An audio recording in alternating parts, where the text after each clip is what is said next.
If you like the video, please consider supporting James Corp on Patreon. Hello everyone! Hello everyone again. I just repeat myself because I'm mad. Hi, we're back. Well, we're back, but with some new faces, or new slash old faces. And we're doing a completely new campaign. We are going to be doing a game called Dungeon World. We haven't got a campaign name for it. Maybe we'll get one for this at the end of tonight, once we've done all the questiony stuff and all that malarkey. He rejected all of our names that we suggested. Yeah, because they suggested ball juggler and other things.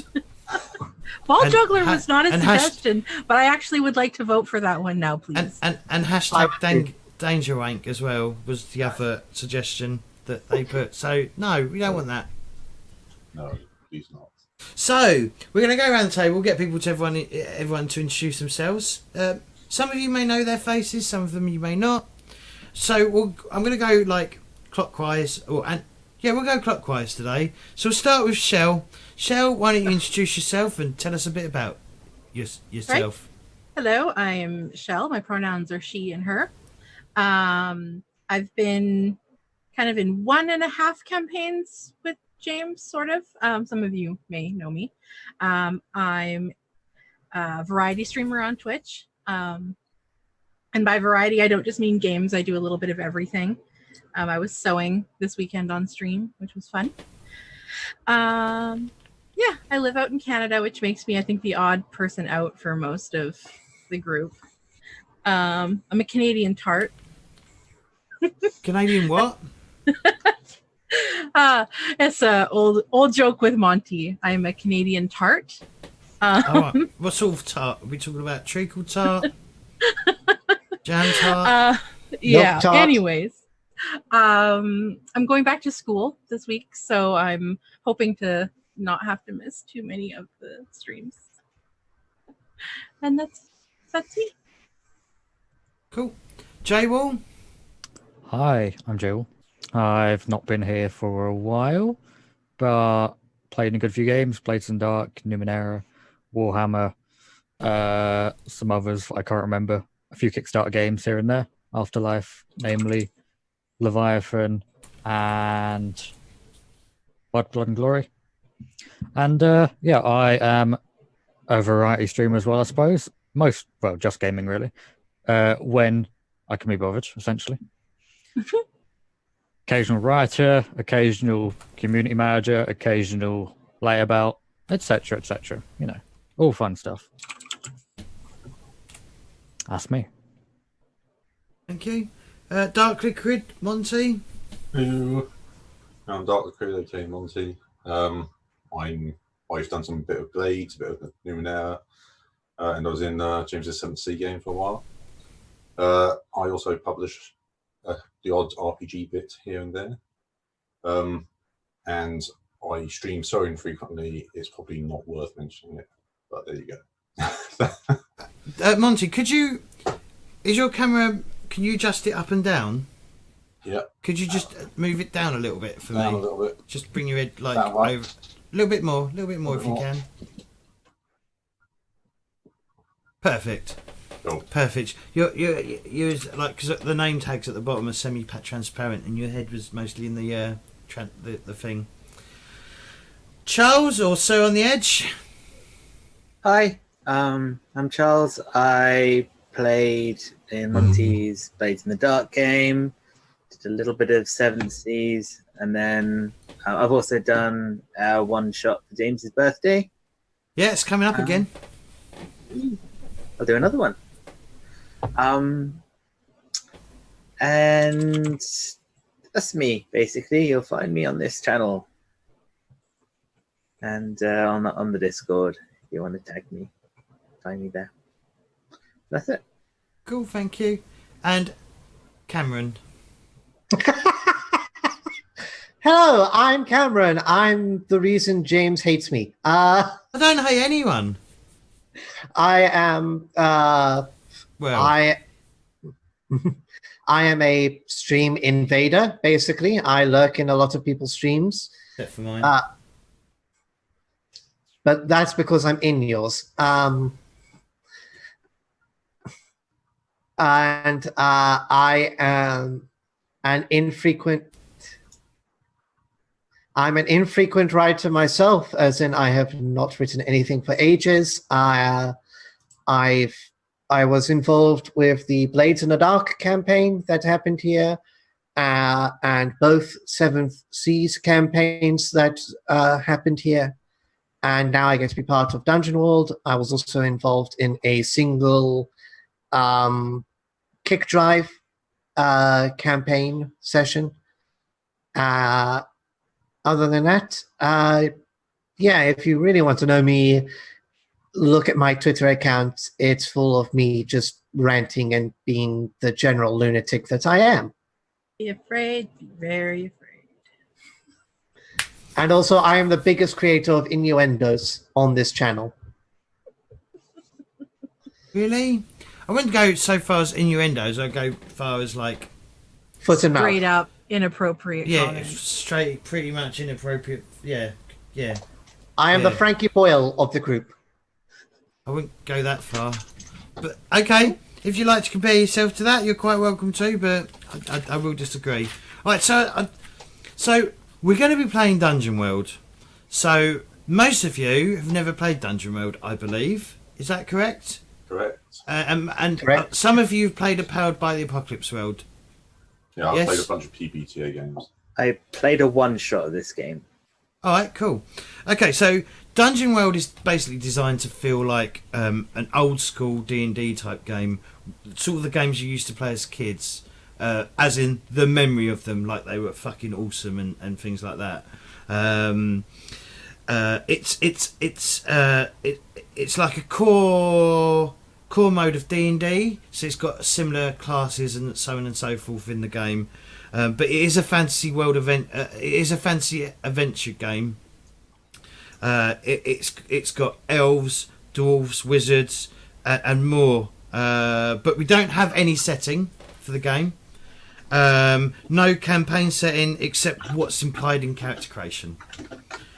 So if no one chooses a wizard, there may not be magic of that type in the universe. So there might not actually be like a specific like person who can harness the tapestry of arcane magic.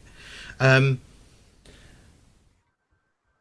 job I will be doing as the games master, above and beyond helping you guys get through character creation,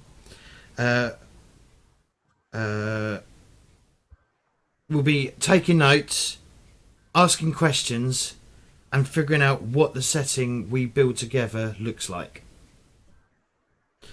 So when we're going to make characters, which will be very shortly, feel free to ask any questions, because we don't really know much about the setting, and we don't really know much. Most of you don't know much about the rules or the system itself. So what we're going to do is I'm going to go through all the classes that we have in the game or available. I advise you to possibly open up the play sheet PDF as well, and just have a look through that while we go through it. I'm going to go through them alphabetical, and then I will let you guys basically choose what classes you want to play.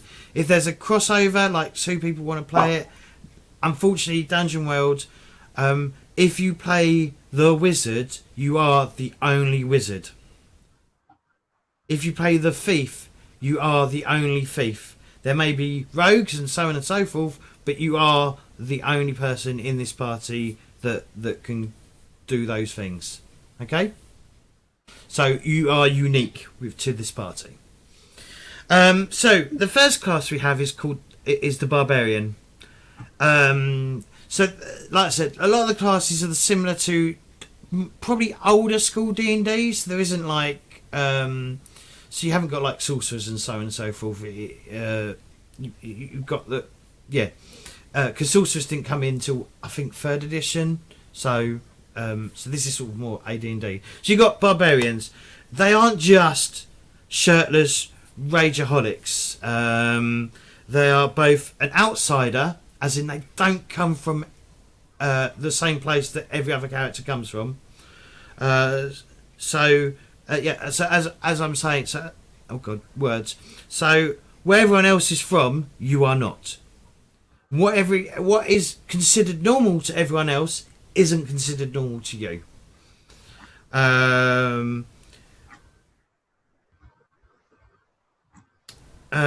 You are driven by your passions. It might be a thirst for a new experience, or a thirst for blood. But that will be defined when you make the character of what your passion / drive is for your character. But it's a thing you need, and you're driven by it, and maybe that's why you've come to where you are now. Another thing I need to say as well is that you are you may not be friends, but you are all working together towards a common goal. Okay, the bard is the bard. They know things. Maybe they sing songs. Maybe they do interpret dance. Maybe they paint something, but their art is magical, and they use it to either help their friends or annoy the enemies, or maybe they might use it to annoy their friends if they feel like it. The cleric is a servant of the god or gods. Currently we have no Pantheon to speak of in the setting because no one's picked a cleric yet. So if you choose the cleric, you are making a statement to myself and all the other players. You want to make you have a thing to say about religion in the world. And they basically they also have access to magic, but the magic comes from the gods or god. Then we have the druid. In this world, the druid is a... What are you doing, Cameron? Sorry, I've just noticed the Twitch chat. So I'm pointing in the direction of all the people, but I'm pointing it on what the Twitch looks like, not what the chat looks like. Okay. All right. So the druid is a shapeshifter in Dungeon World. They come from a place of deep wilderness, and they have learnt to take the shape of animals from that place that they come from. They can also hear the whispers of the spirits, and they can commune with the spirits as well, find out what's going on.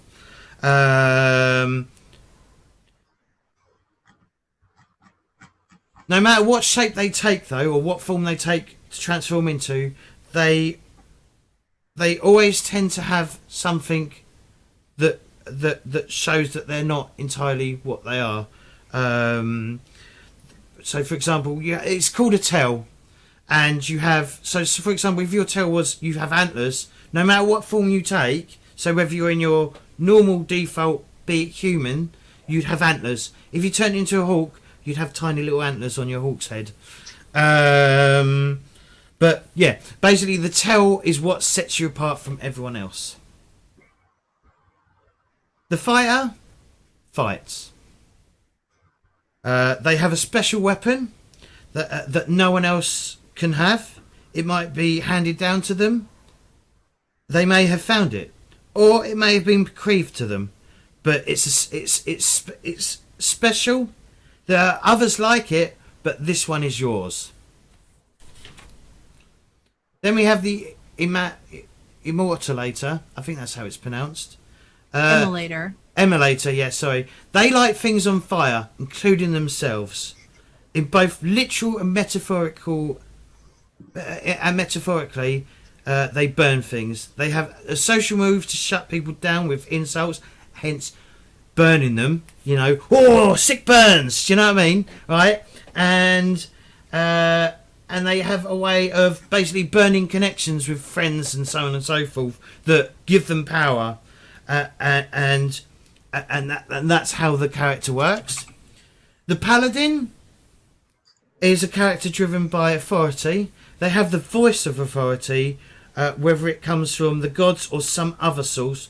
People will listen to them and take the orders that are given to them by the paladin. They are, much like D&D. Yet again, they are of lawful good characters. And the dynamics that will play out is most people in the party aren't going to be like as lawful as a paladin, and that's where like conflicts come in, or sort of tension that plays out.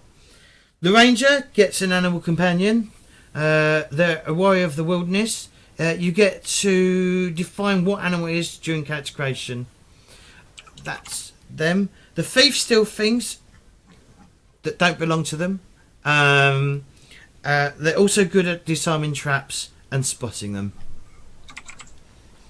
And then the wizard taps into the arcane tapestry of the universe and uses their will to change it. Change reality in a way others can't, but at a cost. And that is the characters. So, has anyone made any decisions of what class they want to play? Yes. Well, Maybe has J-Wall and I anyone... decided Cameron is the bard. Yeah. Okay. But I've decided for myself. Okay. Well, I'm going to go around the table. I don't mind. I'm not. My heart's not set on it.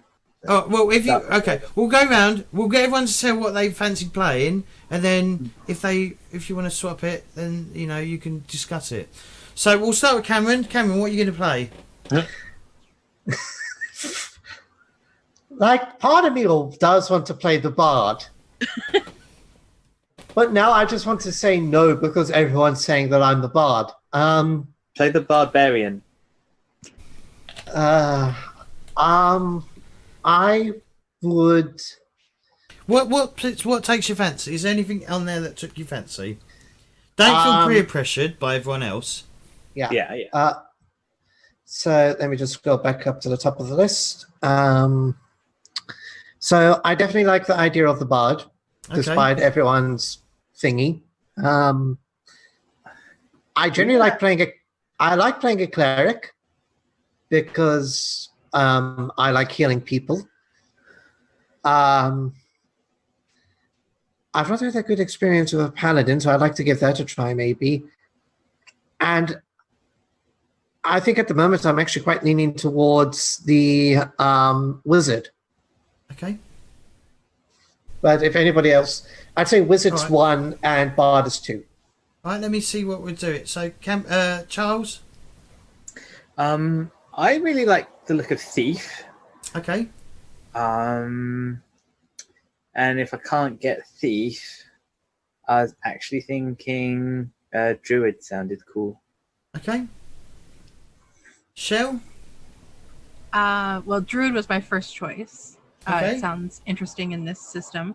But I also thought that the wizard or the emulator were interesting as well. Okay. J-Wall? Yep. You know what I usually like to play. Paladin. Cleric. But you get to with the difference with this though, J-Wall, is that you can sort of define your own how the paladin works, really. So you have more creative control over it. Yeah, that's good. It's better. All right. And Monty? I kind of like all of the above, except I know I don't want to play something that has spells because I find having to manage them annoying. It's quite easy in Dungeon World. Yeah, but it's less easy than not having to do it. Okay, true.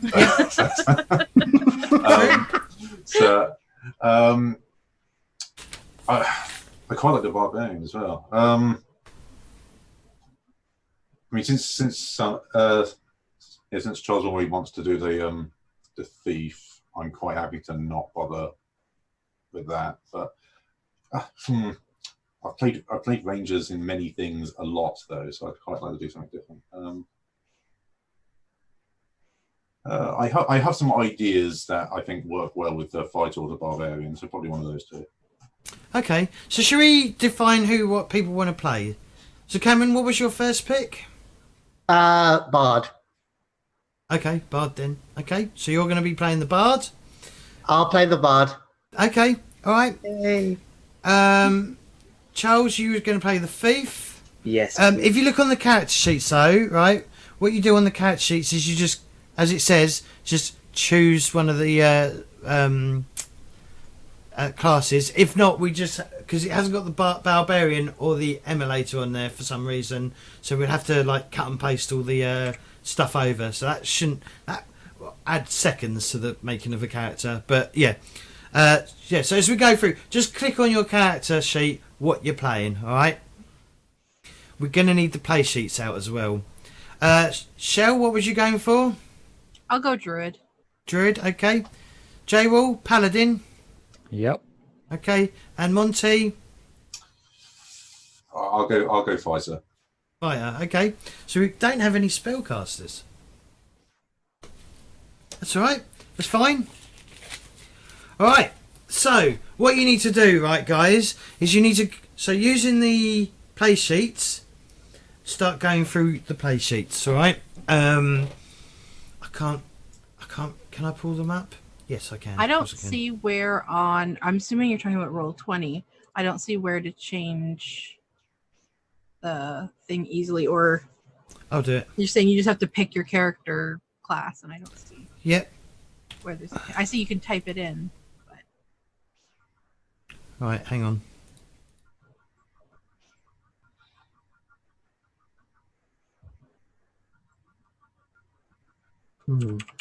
You're playing the druid, yes? Yeah. There you go. Okay. So, in fact, actually, let me take us through the steps properly, rather than just like throwing you to the fucking wolves. Okay. Let me find the bit I need. So choose a class. Now, you can choose a race now, or you can wait for a bit, unless you want to choose a race. Have a look at the play sheets. I'm going to have to open up the play sheets myself, so I get to see what's going on. nah, you don't need to see what's going on. Okay. Just in case, though, if I have to answer questions. I think she was joking. Oh, okay. I was like partially not listening at the same time, because I'm good at that. Oh wow! Ouch. That's fair. So yeah, so each class has got like a choice of races. There is spaces for us to come up with our own races, but most of you, this is the first time playing, so I don't really want to hack the system just yet. If that's okay. Yeah, no, let's not hack it. Yeah. All right. So, well, do you write it in? I think you just write it in somewhere. Do you? Is there a place for it? Okay, For what? bloody thing. Yeah, the there is. race? There's a bit for race. There's a box to put Yeah, your yeah. race in. So just cut 'em. So select a race, cut and paste it. J-Ward unfortunately doesn't get a choice in race. I'm a boring human. You know why that is, though, don't you? In older editions of D&D, only humans could be paladins. Really? Oh, did not know that. Yeah, like you chose like elf as like your class effectively in like old school D&D. I like this name, so we'll go with that name. So that means I am an elf. Okay, so yeah, it tells you what you get for it as well. So you want to cut and paste that into your box. Ah. Where it says race. Okay. Come on, Once- Adobe. Let me know if you've done that though. Once you've done that, let me know. Is everyone chosen a race?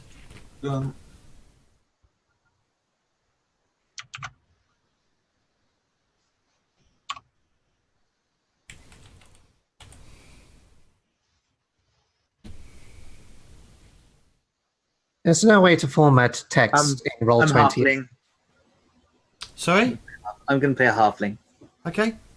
Is it? Yeah. You just to format it, Cam. You need to use I- like space and delete and stuff. Okay. I mean, if you don't format it, I can go through it and format it myself. I'll probably do that during sessions. so it's Once just once you've chosen a. Okay. Sorry, Cameron. What was you going to say? it's just the thing has a bit in bold that I wanted to make in bold on Roll20, but can't do that. Not on the catch sheets, you can't know. What's bits No. in bold? An important location. And when you enter an important location for elf. You're playing the bard, aren't you? Yes.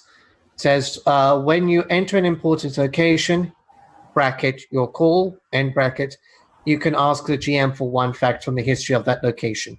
Okay. All right. Yep. Mine's literally my halfling thing is when you attack with a ranged weapon, you deal +2 damage.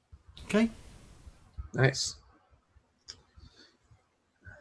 But I'm more picking halfling for roleplay reasons.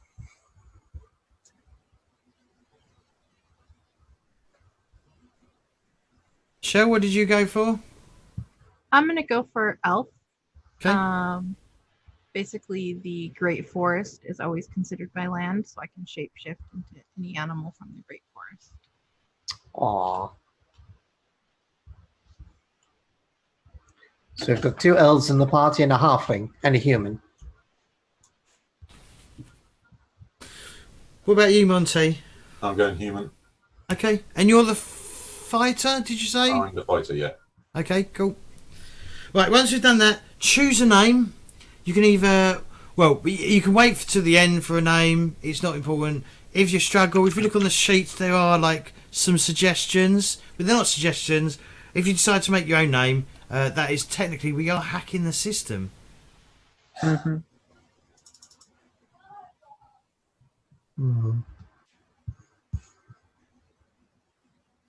I think I will use one of their names. I do want to use one of their names. I'm going to use it, but I'm going to claim that it's, nah. Yeah, get rid of him. See you later, I was Scott. gonna do that, but I wanted to make sure that he wasn't actually just friends with one of y'all first, just being. See you later. Bye. Well, yeah, I was just like, I was going to Let's move on. Yeah. For those watching on YouTube, there was a person on the Twitch stream that was A pain in the ass. had to be Not behaving moderated. themselves. There's your context. My name's going to be Bug.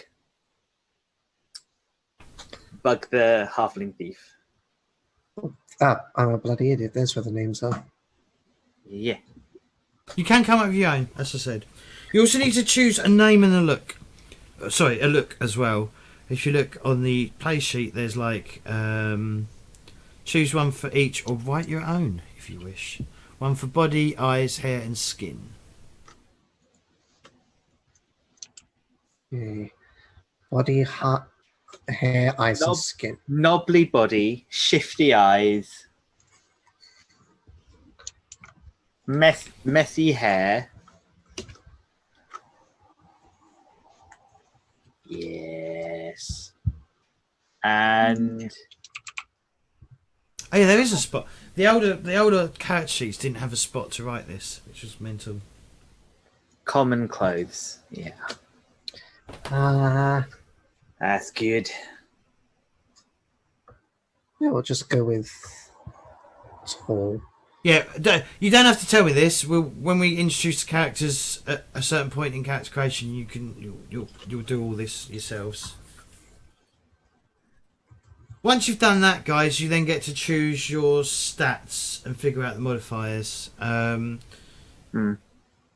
You have where's the character sheet? Dex is range, strength is close. Yeah, Wisdom's working out what's happening. Intelligence is knowing things. So you can just like know things about the stuff.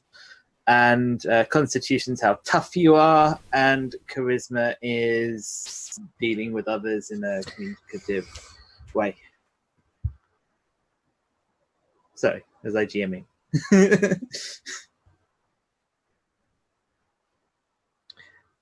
that's right. Yeah, go on. It is standard D&D like statistics, Yeah. and you get Charisma's going to be you get a bug for sure. really, because charisma can be helpful for a thief. It really can, and that's why I'm not picking it. Okay. All right, so you get assign the scores to your stats. You get a 16, a 15, a 13, a 12, a 9, and an 8.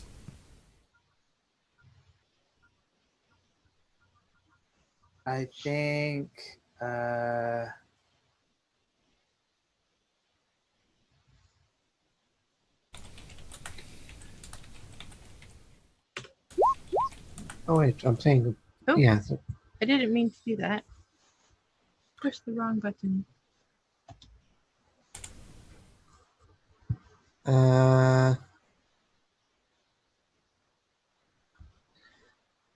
So very quickly, James, could you remind me what those numbers were again? Yeah, do you want to paste them in chat or something? Sure, they are. I mean, on the play sheets, they're just above the attributes. Oh, there they are. Yeah, I Okay. see them. Yeah. Yep. Yeah. Okay, I'm going to cheat and actually wear my glasses for once in a stream. Didn't know you wore glasses.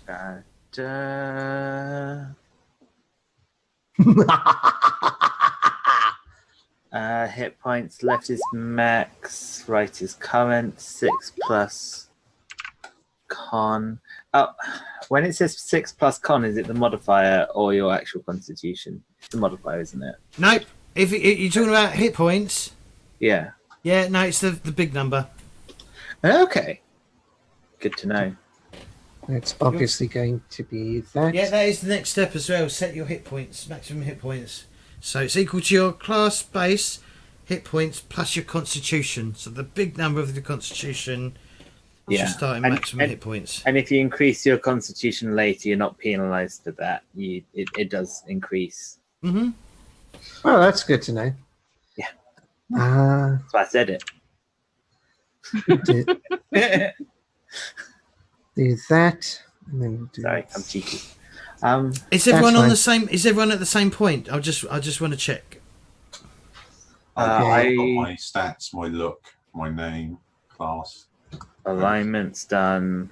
Race is done. I haven't done bonds yet because we do them together. Yep. So I'm once like you've done, still assigning. I just finished my attributes and was figuring okay. out my- So set your maximum hit points. Okay. So hit points are 6 plus your constitution. Oh, I can change these. I need to change these around. Okay. Just so you know as well, if you look at your moves on your character sheet, they will generally tell you what attribute you're going to be using more often. So, for example, the fighter will generally be using strength before most other attributes. So, if you want to be good at your job, because basically this is the job that you have when you're in this group, right? If you don't, if you've got low strength, then you're not going to often succeed at what you're trying to do, which means you'll go up faster in levels because you get more XP faster. But it also means you might end up dead faster than anyone else. Yeah. I mean, like the concept I'm slowly building in my head is a guy who's probably going to die. Awesome, brilliant. Strength is now my dump stat. Charisma's second lowest. But Strength is my dump stat. Strength is my dump stat. No, con is my dump stat. So. Once you've done that, and once you've done your hit points, we now move on to choose your starting moves. So some of you will have choices to make on your moves if you look on the play sheets themselves. For example, Monty, you need to choose your signature weapon. Yep. Okay, give that a read, make your choices, and then dump it on the old thingy-mabobby. don't think Thief gets any choices. I think you get to choose a poison, and that's it. So yeah, the thief doesn't get much choice, but you do get some choices. Does anyone have any questions? Please don't feel like you shouldn't ask me questions because that's what I'm here to answer. Okay, I've got to choose one of these things. Mm-hmm. So Sorry, are we picking them? Because like on my character sheet, all my starting moves have little X's on them in the playbook. So if they've got X's, that means they've been chosen for you. But you need to read them because there may be Yeah. choices inside them that you need to make. Yeah. So if I go up to the druid, for example, Yeah, 'cause born my- on soil, you need to choose, like, you learn, the first one has a choice you need to make. So it'd be worth just reading through them just to make sure you're making the right choice. My follow-up question was going to be, because I'm an elf, it says the Great Forest is always considered my land. So Mhm. does that mean I get to pick a second one, or is that just the choice made? No, that means that you get a second choice. Okay. I was hoping that's what that meant. So you only have to choose based if it's got a box next to it. If it's a bullet, then You're it's playing the bard, aren't you? Yes. So I think I've only got to choose my I'm gonna- bardic law. So I'm just going to have a look at the bard.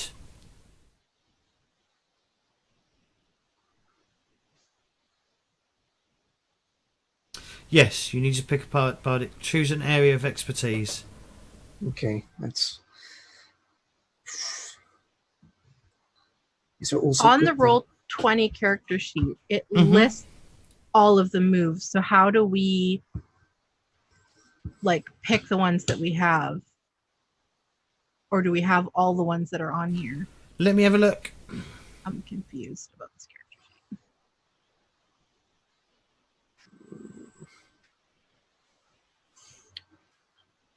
Can you all, just so I know who it is, like Jable's done, could you like put an hyphen like who is who, so I don't lose track of who is who? Oh,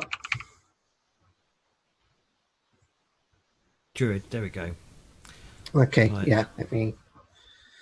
Born to the soil. Let's have a look at what that says. So yeah, so what you need to do with that, right, Shell, is what I would do is I'd highlight the ones you have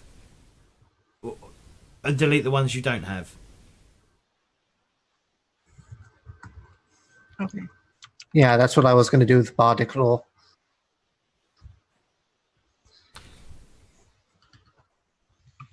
I'm going to go Also, with. you need to choose the tell as well. Don't forget, Shell. Yep.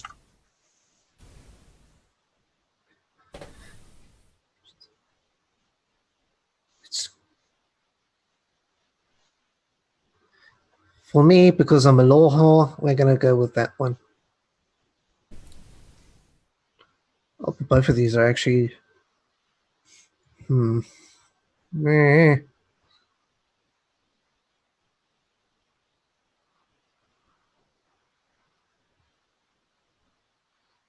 Freaking back with me. I've taken Bloodweed, which seems cool. The target deals minus 1d4 damage on going until cured. Okay. There's like I just try and hit the big boss with an arrow or something. You've suddenly got really quiet. Yeah. Hello, test. Be quiet. Could be the Zoom setting. Yeah, go check in the Zoom. Go to the audio in Zoom. Okay. Make sure it's not on variable bollocks. Look at that. Automatically adjust. How about now? Much Yep. better. Yeah. Okay, cool. I'm stuck between two. Which ones are they? Tell us. Okay, so I get an area of expertise, and I'm choosing either between grand histories of the known world or legends of heroes past. So, are you stuck between a rock and a bard place? Oh, what a terrible fucking joke. It begins. I quit. It was nice knowing you, James. It was nice being part of the core. If that's what you're gonna quit on, like, be lucky that you quit now. At least we haven't chosen puns as our the art form for bard. Oh, don't think I will. I will try. Magical puns. I don't. Do you want to know about people or places, Cameron? That's what thing. Let's go with. What could you tell a better story with? lands, because then I can work people into the lands. So I'm going to go with grand histories of the known world. Because if you know of Legends of Heroes Past, you just know their story. You don't get to expand on it. You don't get to create. Plus, that Here he like, goes.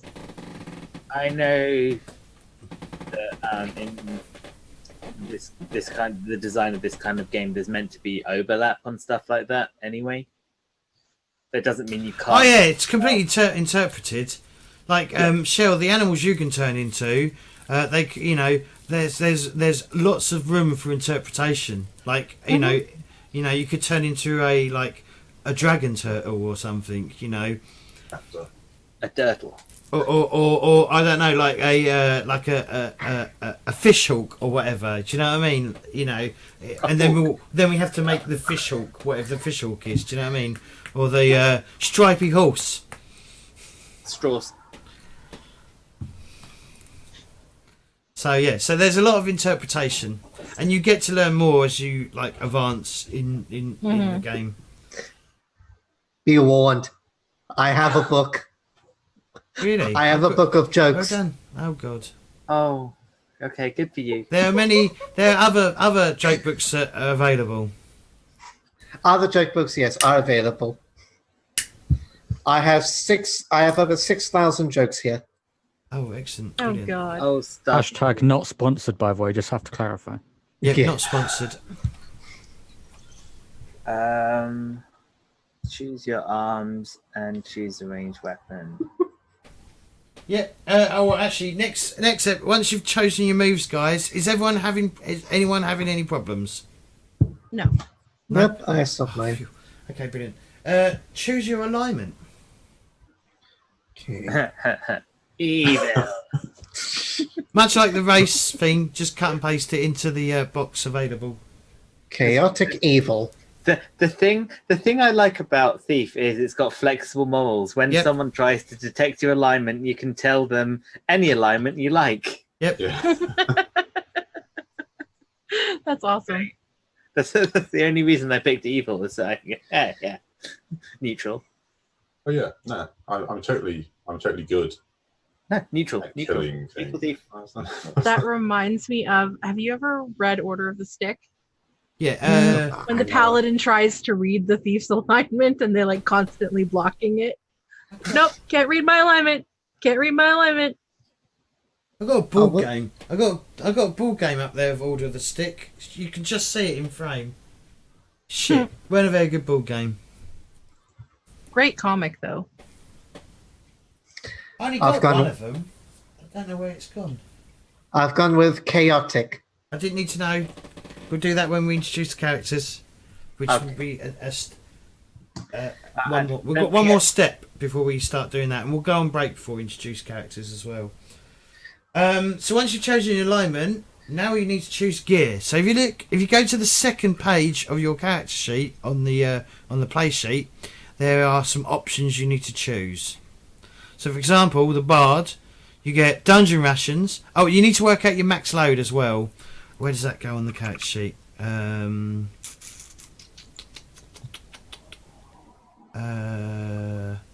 Presumably in the subsection? Yeah. Yes. In sub, there's gear, and then to the right of that, loads. Oh yeah. Just under starting gear, it says your max load is 12 plus strength as well. And it's not Oh, strength. It's not strength. It's the lower of the stat as well. It's STR, so it's the modifier that you get. Oh, So right. if you, Okay, yeah. And yours is 12 plus. Mine is 9 plus. So Right. It Okay. does. Yeah. Yeah. it does vary. Yeah, mine's also 9+. So I actually lose because I made strength my dump stat. Yeah, I'm changing that around. My charisma is definitely my dump stat. I'll change. hang on, why has Scott followed me when he got banned? We can Just continue then. don't worry about it. Okay. Doesn't matter. I'll change wisdom to my dump stat because that seems appropriate for me. I'm leaving strength as my jump stat. Fuck it. Actually, yeah, might as well. I have a bit Yeah, of wisdom. like spouting what you know about a thing is intelligence. Working out what's theirs wisdom. Mm. So you'd want to be intelligent for sure. I think. In that case, I'm going to swap my constitution and my intelligence around. So are we adding is it the 6 plus the modifier or the 6 plus the... It's the modifier. The modifier. So mine's actually 5. Mine would be 8. No, not 8. And then we've got to select our gear. Where Yep. do we see the damage for a particular weapon? So you don't. So weapons don't do particular damage. Your damage is defined by your playbook. So being a thief. Oh right. Yeah, I can just. So it's D8. Yep. I think that should be somewhere on the cat. I can't. If I flip It over. is. No, it is there. I'm just Yeah. If you look on main, I believe it's under. Yeah, it's under hit points. What it does, you can use any weapon.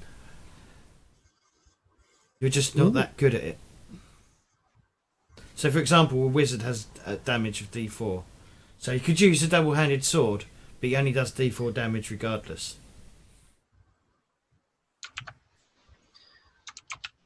It sort of represents your expertise of the weapon itself.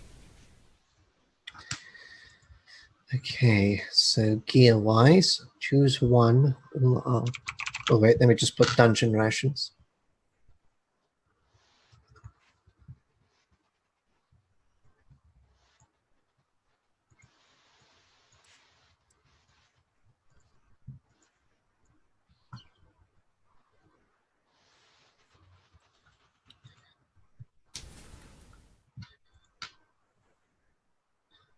I've done that wrong. Brilliant. Just got to remember there are 5 uses for it. Is there somewhere, where we can find details about like the weapons, or are there just no details and it's just like a flavor? no, I think it's So just, weapons do have tags attached to them. If you're picking it, it should tell you any tags that it has. So let me go. So let me go to the druid.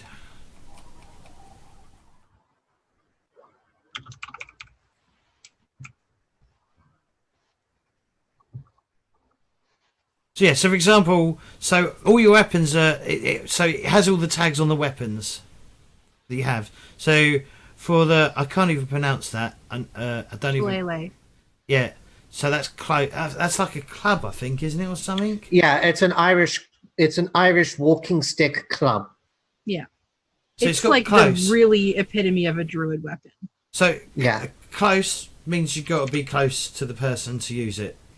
You know, so it's a close combat weapon, and then it's got weight of 2 and stuff like that.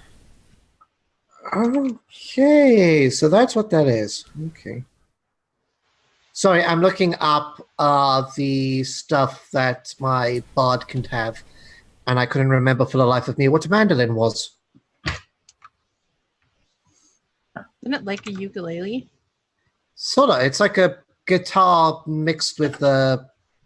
It's got the F shape of a violin in the guitar bit, Mm.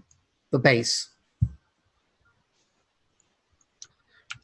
No trouble, though. Thank you. Thank you. Okay. This is your fault. I would have gone with wizard had you not made me choose bard.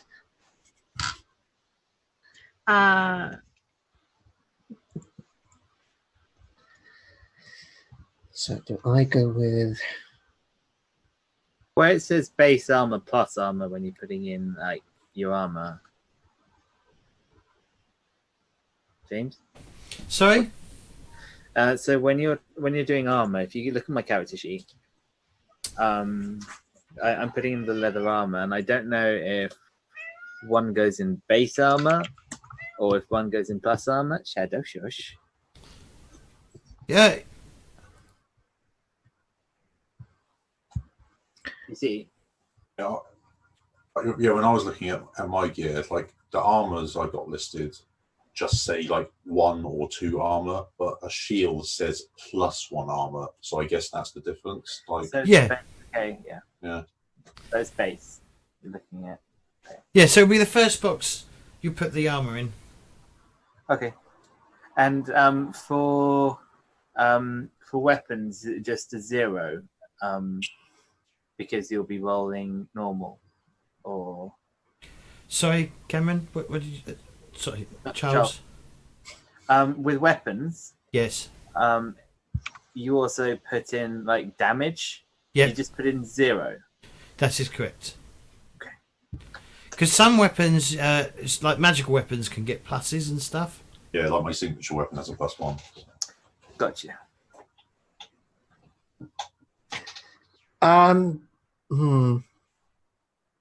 No, I'm not going to. I'll go with the fiddle.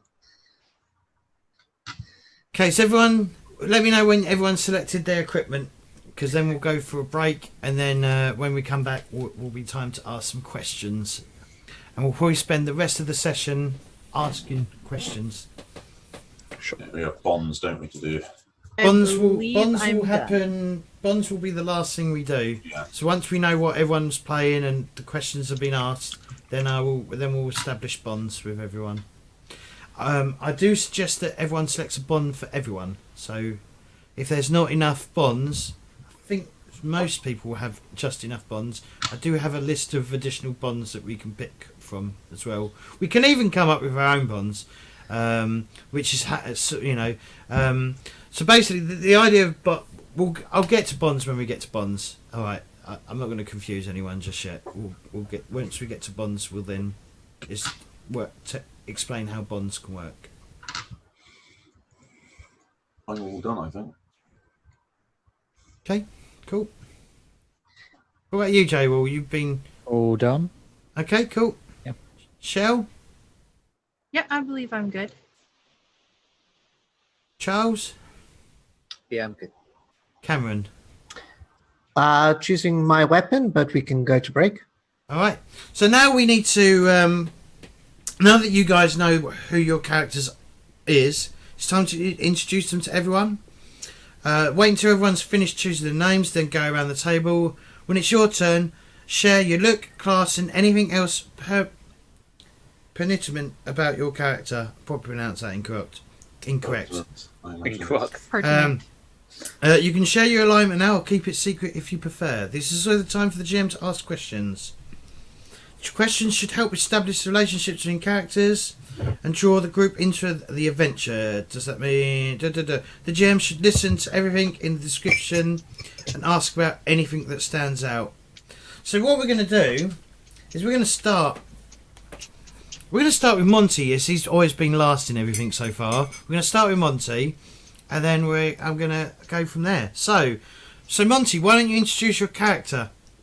I am Jastor, formerly a fighter who's been ravaged by war and battle. He looks pretty worse for wear. He's got hard eyes. He clearly doesn't fuck about. He's a shaved head where you can see a number of scars along his scalp. To go along with the rest of the scars, you can see pretty much all over the rest of him. He looks like a fairly mean, chewed up man that's survived some pretty harsh times. Okay, and do you want to say his alignment, or do you want to keep that to yourself? Yeah. So I've gone with the alignment of evil because he kills, and if that gets the job done, then it doesn't matter whether they've surrendered or not. So And did you say he's human? he's human, yes. Okay. We've all played too much Blades. It's all gonna be evil. Yeah. Hopefully not. All right. And is he what sort? I mean, how did he fall into the profession of being a fighter? Was he like a mercenary? Was he a hired guard? He's Did he go to he a comes from school? like a long line of mercenaries. In fact, that's his signature weapon is one that's been handed down to him from his father and his grandfather before him. So he's generally an axe for hire. I must remember that one. He does have a personal mission that's driving him there at the moment. Money. So I mean, how long has this? So how long has this sword been in the family for? A while. Yeah, generations.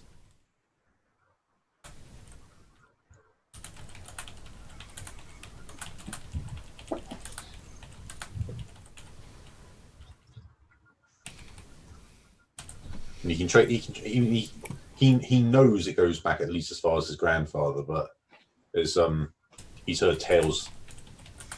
Like he remembers being told tales about it by his grandfather, so he assumes that it probably goes back generations before that.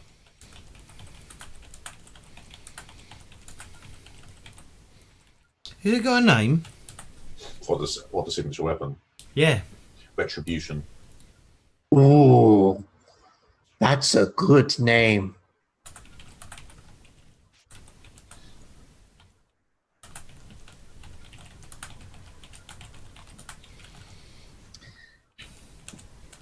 Yeah, the stream's not working for me. So I'm not the fastest, and I'm spelling things wrong. Why is it called Retribution? Because it's that's kind of where his personal mission comes from. It's always been the weapon that's been chosen to take to get payback for to right a wrong that's been done to the family. What wrong was done? So, I mean, generally, it's because the last owner was killed. But it's like from the tales his grandfather told him. Originally, it was when his some like relative long in the past had their lands taken away from them and their family killed, and so he decided to forge a weapon and go and hunt down the people who did it. And he didn't succeed. They're still out there, or at least the descendants of them are still out there. But the weapon was made to end those people and their line, like there. So.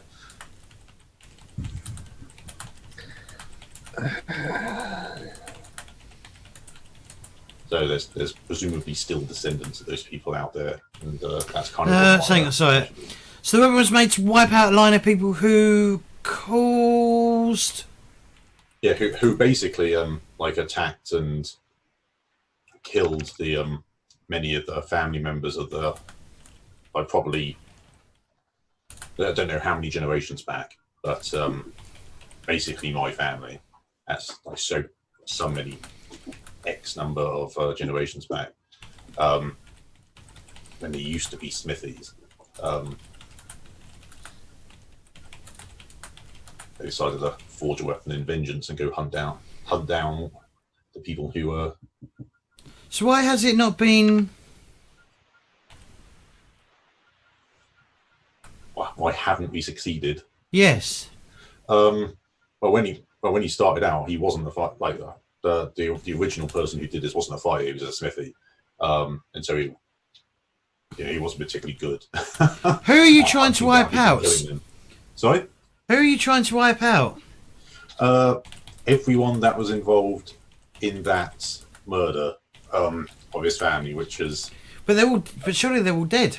Oh well, yeah, no, it's like and their descendants, like basically like a blood debt kind of thing. Yeah, it's like a blood debt basically. It's like they're just like their entire family line, and all, like has it's the goal of this weapon and our family effectively to erase those people, like their whole bloodline from existence.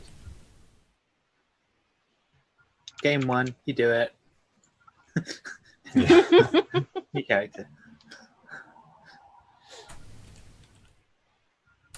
Discovers the last descendant never actually got married and is like on his deathbed with no heirs.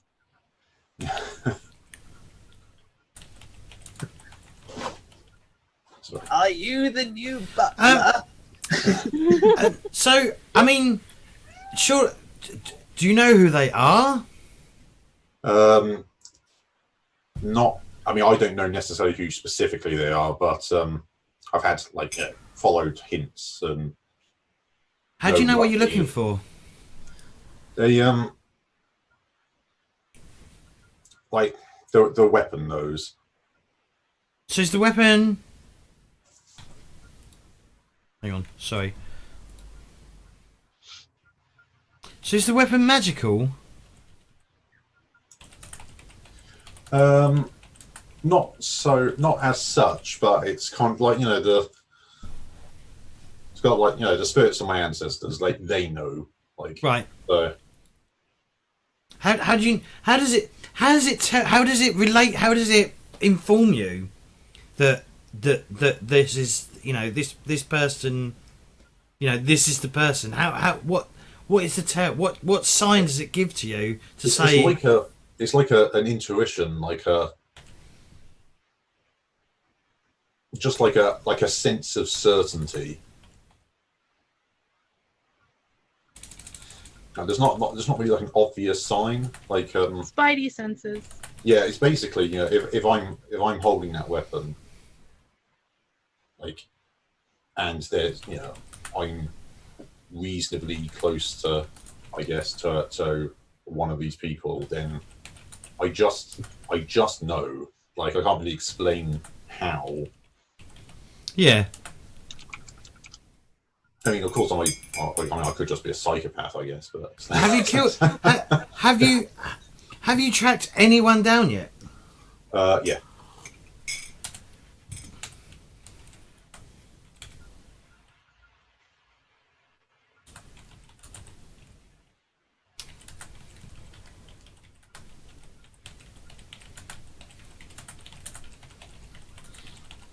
Who were they? They were at a glassblower's apprentice. Called who? William.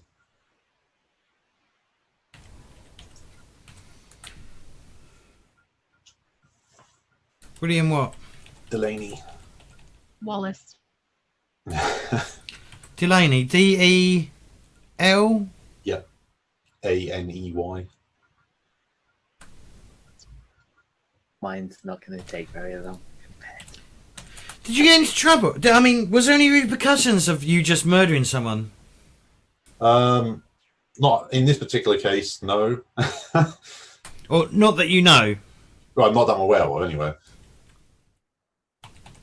I mean, the trouble is, when you go around killing people, I mean, hell, my family started a blood debt. I'm sure other people's have. So I'm sure there's a huge web of blood debts.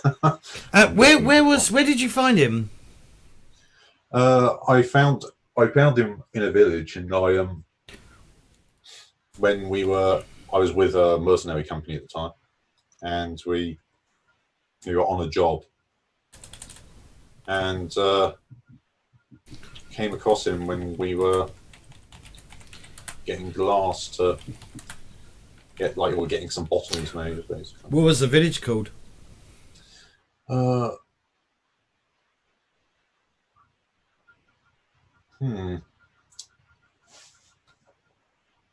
anyone else want to pitch a village name? Yeah. Does anyone want to pitch a village name? Whitby. Would be. Whitby. What about chat? Anyone in chat has a suggestion for a name of a village? As long as it's not, Offensive. Yeah. Ah, okay. All right.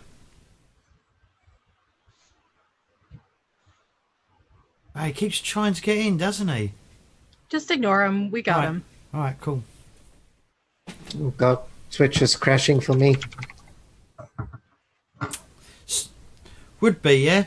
I spelled it would be, or by, would by is how I've spelled it. Yeah, I'm cool Goodbye with that. Let's do sounds that. good. Yeah. Now that I think about it, I think Whitby's an actual place in England. Probably. Think so too, Yeah, actually. I mean, yeah. I imagine Kenny's anyway. Kenny's suggestion: Brentbrook, Woodhurst, Northdale, or Portsmouth. Portsmouth, Firehill. Was another suggestion. Thunderdome was from Jello. We're not going to go beyond there, though. I'm afraid. Oh, I like those suggestions, Kenny. I might actually steal one of those when I'm doing my character. All right, cool. So you found him in the village called Woodbury. He was working for mercenaries. Yeah. Did they have a name? The mercenary company. Yeah.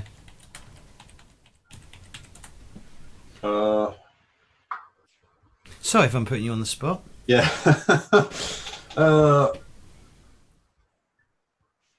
Yeah, like there's nothing too particularly imaginative. We're fighters. We're not poets. It's just like the Black Blades. The Black Blades. Yeah. Black Blades. Are they still about? Yeah. I mean, I'm not with that particular company anymore, but. And what made you leave them? They were just sort of going in the wrong direction, really. They were. Do you mean when you say do you mean like physically the wrong direction, or like Morally? morally the wrong direction? No, I mean I had no qualms about what they were doing morally, but no, I was physically about to say.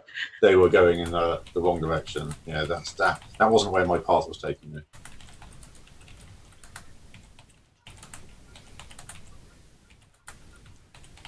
I almost want to ask a question for you, James. Of course you can. This is just remember, this is completely. We are doing this completely as a group effort. So if you do have any questions that I may have overlooked, please do suggest. And this opens to chat as well. Yeah, totally suggest answers for things too, because so I'm not 100% sure. I was going to ask, when you left, did you leave in good company? As in, were they accepting of you leaving them? Yeah, the Black Blades have like people joining and leaving all the time, so it was to be like that. It was reasonably expected. Like I fulfilled like my contractual obligations, so it wasn't an issue. There was no ill blood. Okay. Urban Bravo, thank you for the follow. All right, okay, so he's a real person. Okay, well, not a. Oh, what? no, Urban Bravo's a good friend of mine. He's good. I'm playing 5th edition with him. Okay, Did you make any friends in this mercenary group, or any enemies? Yeah, there were a couple of people that that I have relationships with. Guess what I'm going to be asking? Can we name them, please? Sure. So yeah, just expect all this sort of thing. If I see things, I'll sort of lead off things and try and like get things established. Yeah, that made sense. Yeah, so like there was one of the men in the company who we did not get along because we shared the same name. We were both called Jastor. Hang on, okay. One enemy was it, or was it more than one enemy? Did he have some? Yeah, was it just Jasper who became? I mean, he'd been like with the company for quite a long time when I joined, and he was used to whenever people were referring to Jastor, they were referring to him, and he had his own like little kind of groupies, people he trusted that he worked with within the group, and when I came along, I proved myself quite quickly, and a lot of people started meaning me when they would casually, drop out the name Jastor, and he decided to take it as an insult, and tried to make my life difficult while I was there.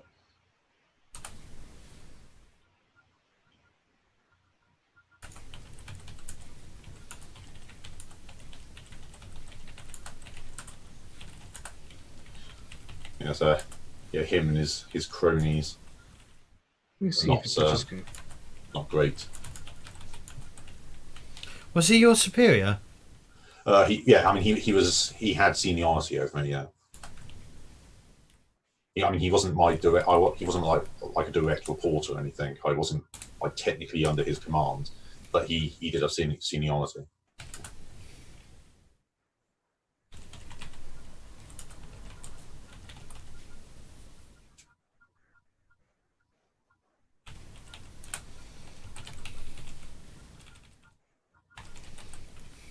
That's a really neat idea, Monty. I would have never thought of that for like a rival interaction. It's just confusing because what I've written is quite confusing. Well, yeah, it being confusing is why he was annoyed, I imagine. So, okay.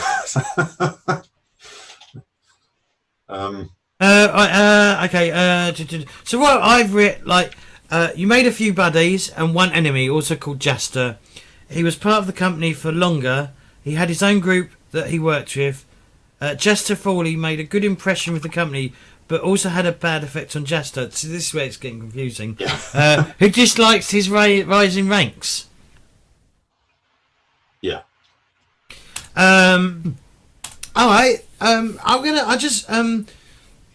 That's quite interesting. That gives me some information to work on already. But I just want to ask some other questions. So I'm going to sort of. I'm going to give you a chance to come up with some names for your buddies, and we'll add them in as we go along as well. Where do you come from? Where does Jasper hail from? Where did he grow up in a village? Did he grow up in a city? Did he grow up in a hovel, whatever the thing small in the village is? A town? Did he come from a town? Jastor's kind of been a bit nomadic because he's been brought up with his. He was brought up by his father, who was also like a traveling mercenary, and so he's kind of gone from village to village, town to town. So he's lived in a number of different places, but because I assume he was doing the same thing, wasn't he? Yeah. Who travelled a lot. So Jastor didn't really. I guess he didn't set up any routes, did he? No, I don't have a lot of. I don't have a specific place I call home, really. No. So, because you said the sword. So, if he travelled with him, was he there when his father died? Because you're saying that the sword gets handed when he dies. Yeah. So, was you there when he died, and how did he die? Yeah. So, yeah, I saw my father get killed, and that was. But it was like a complete, almost non-event. It wasn't some grand, battle or anything. He just got sick, basically. He got wounded in battle, and the blade must have been poisoned or dirty or something, and he got an infection that he never got better from, and over the course of about 2 months he sort of withered away and died. Who was he in battle with? It was some job some mercenary job. I think he was dealing. Yeah, he'd been hired to deal with some bandits by a village council. Dealing with some bandits. Yeah. So he was killed by some bandits. Yeah, indirectly. Yeah.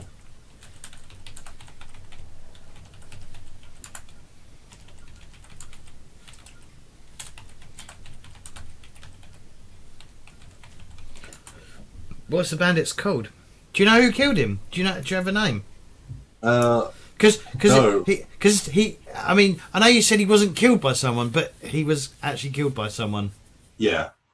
It just took longer. Yeah. We I never knew who they were specifically. I wasn't with him like when he was in that battle. I only saw what happened afterwards, really. Do you know? Did the bandit have a? Did the bandit? Did you know the? Do you know the name of the group of the bandits that were part of it? I don't. I think they were like just some small time bandits. They weren't like a big sort of like bandit group or anything that went around with a big reputation. It was just some like random scavengers that had been had made a bit of a nuisance of themselves in a village, and the village wanted to make sure they didn't come back. So it was all, there was very little glory or honour in that.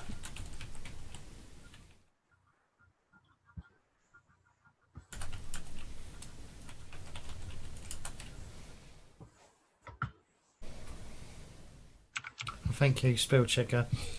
Did you say village? Yes.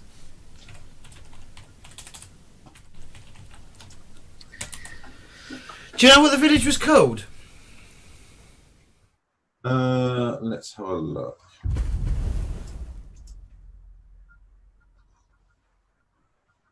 I've had 2 followers and I didn't say. Rice Ball Artist, thank you for the follow, and I had someone else a little while ago as well. I think it was Rainbow Gamer Girl. Yeah, Rainbow and a friend Gamer of Monty's Girl. apparently. Oh, really? Oh, Nice. Yeah, we Yeah, I know discovered that we both yeah. know her. And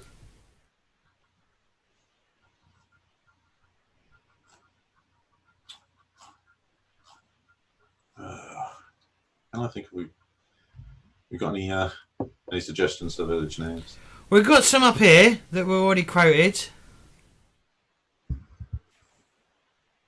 I might. We've got Brentbrook, Woodhurst, Northdale, Portsmouth, and Firehill. What about anyone in? What about people here in voice? And this is for the village where the dad was wounded. Yeah, it's where it's the village. My dad, yeah. Dinner week. Can you spell that then, please? Suggestions in chat. Yeah, I'll type that. I'll type that into the thing now. No, don't. Thank you.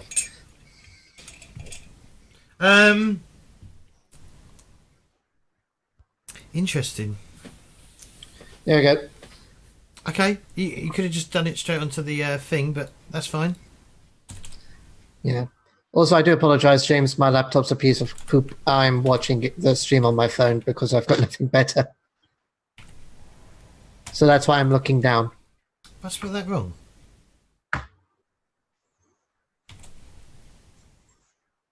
Dino Rig. That's how I'm pronouncing it. What was your father's name? Jeff. Haston. Haston? Yes. I've spelled it Haston. Yep. Haston. And I'm gonna. I'll probably come back as well in a minute, but just while we're doing, so while I'm going to ask ask someone else some questions and move around. Have a think. Where was his mother in all this? So I'll come back to you at some point for that. All right. So who wants to go next? Who's ready to go next? I mean, I'll do it. Okay. All right. Okay. So, allow me to second. introduce. Sure.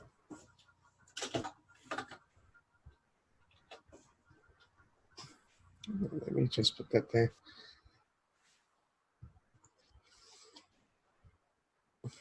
Brilliant. So I'm just cut and pasting your name over. Fair enough. This is probably the shortest name I've ever used.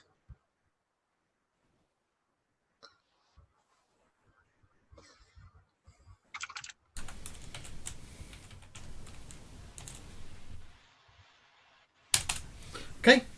Yep, please introduce your character. Hello, I am Melliandre. I'm going to pick an impossible name for James Suspense. Pronounce. Brilliant. Brilliant. Well done, Cameron. Don't worry, you've not got to me yet. Oh, fuck's sake. How many apostrophes do you want? I forgot you're in the Monty Cook naming convention.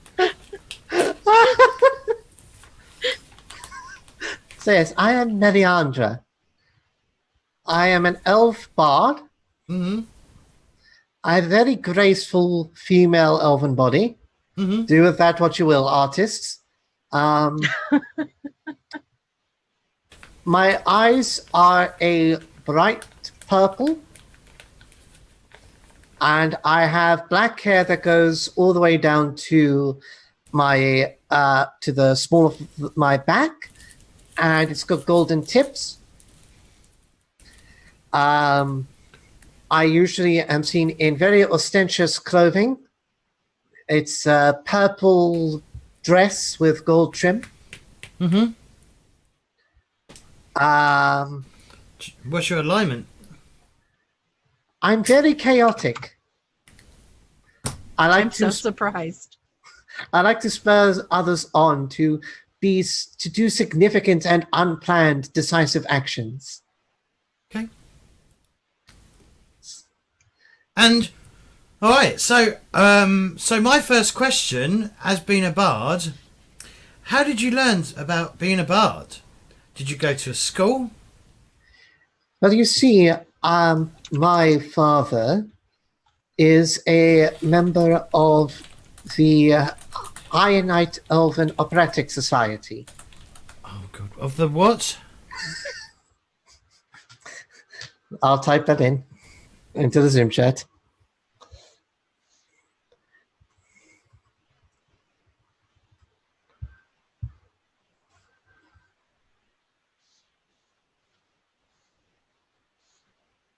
There you go.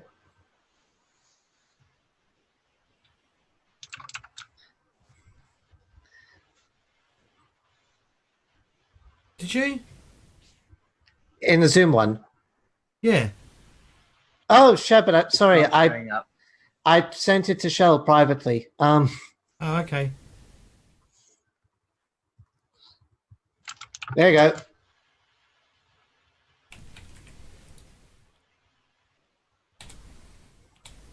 All right. What is it? Was it a? Please explain.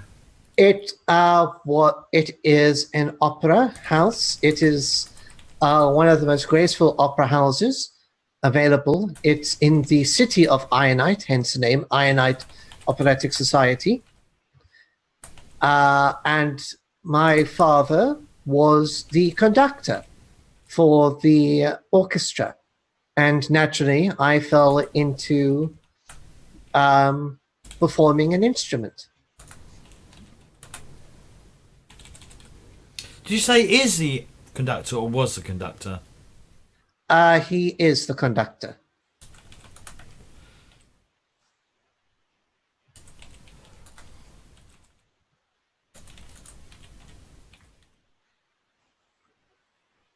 At least the last I heard.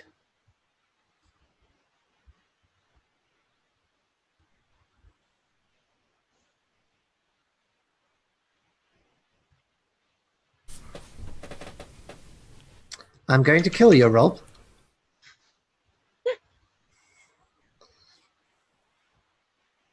Right. Okay.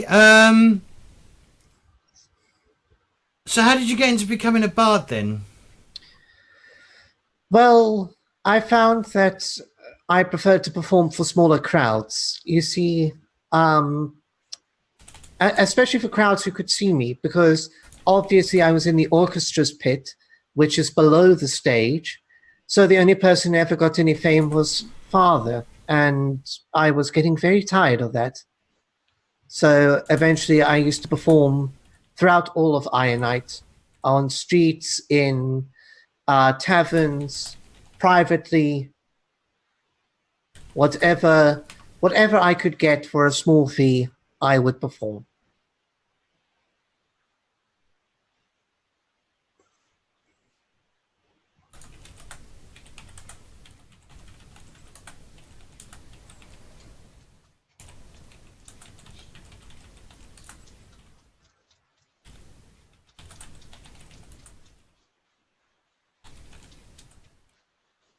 All right. And how did you learn your bardic knowledge? Well, one day I was hired to perform at an event for one of the more affluent members of Ianite's upper echelon, the upper caste, if you will. And they were a great historian. And they had spent the better part of their life studying all they could of the world around us and what has risen and fallen. And I grew enamored. And I fell in love with the work. And maybe his son.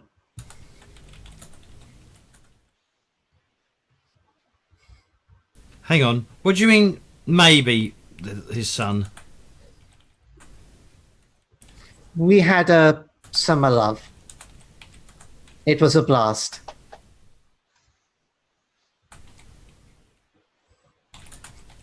I can see the wheels turning, Shell.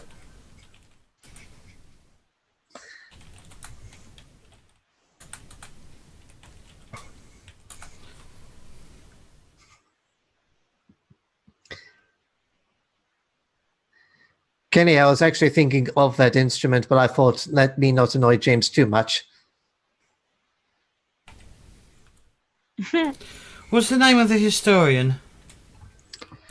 The historian's name is oh geez, I'm actually stumped. Frankfurter. Yes, Frankfurter.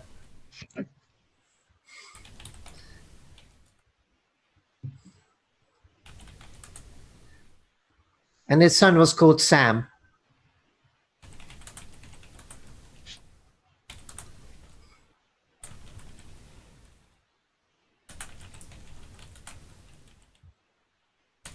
He was actually quite rare. He was a human in the Elven Society. He was the adopted son of one of the upper echelons. Who? The historian or the... Frankfurter. Okay. Yes.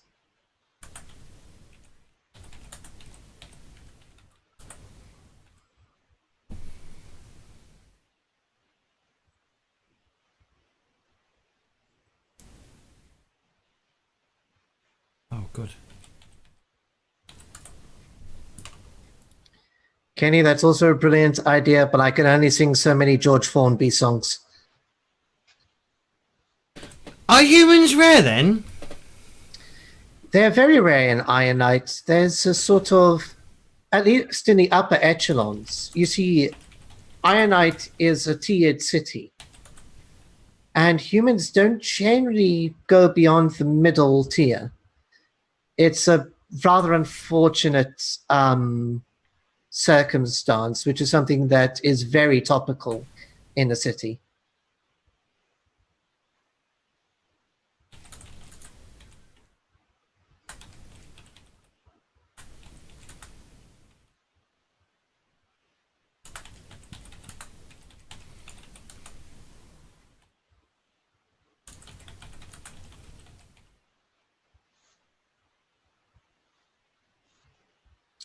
I'd say it's about 80% elf, 15% human, and 5% halfling.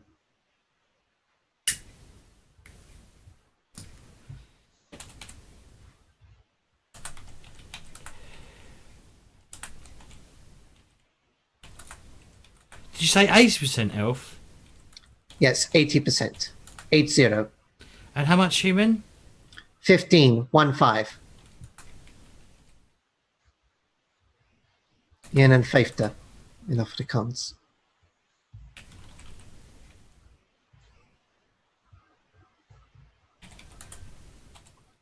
All right. Is it a very Shell? You're an elf, aren't you? Yep. Is all elven society like this? Yep. they it's not that they look down on humans exactly. They don't think the way the elves do. So Yes. Younger elves are generally more sympathetic to humans than, and more willing to trust humans, so to speak, than Yeah. the older elves. I mean, I'm guessing Ianite, they literally do look down on them since they're at a higher tier. Yes, exactly.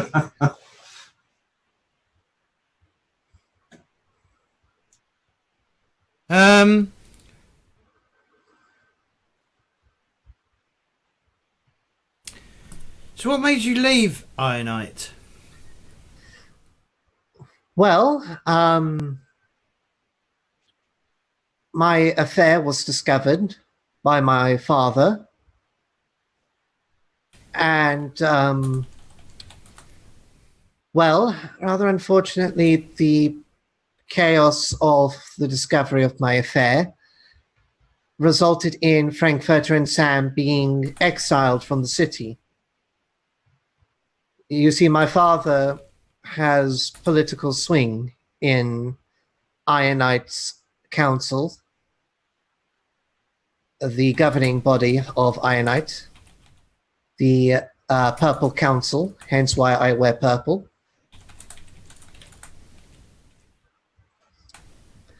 And I refused to stay behind.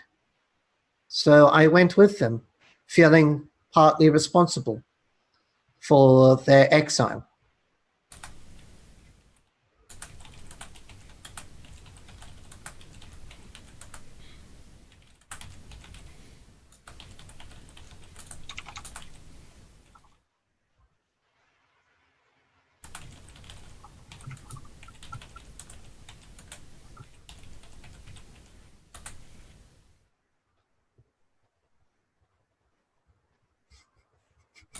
All right, so what you're saying is that do elves like look down on elves that have a relationship with people who aren't of their species? It's not that in the lower tier that is very common. It's the fact that it was classist. For you see, humans are always seen as being down a tier in the city, and even though we were both of the higher tier, so we were both upper class, they were nouveau riche in compared to the old money that we were, which caused a scandal. Right, you just used the word I don't understand. Okay, basically they were new money and we were new money. Old money. Nouveau riche is the French term.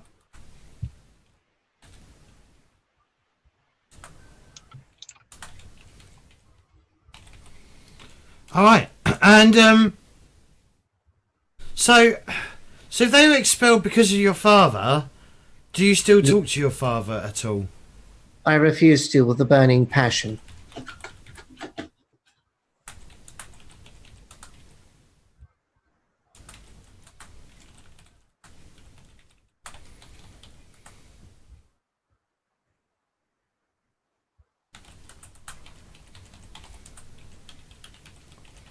What did your father think of this?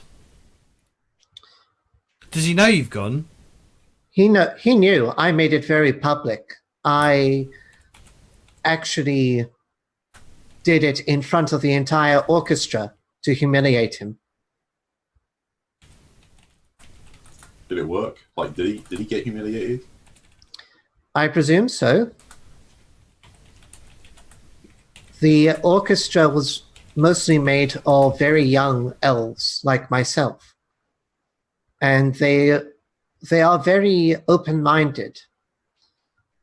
There is a sort of new age thinking happening in Ianite. Unfortunately, the people in command are the old elves.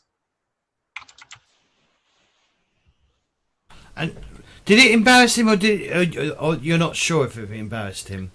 I'm not entirely sure I know it embarrassed him in front of the orchestra, but I don't know how it's affected him politically or in terms of his social standing.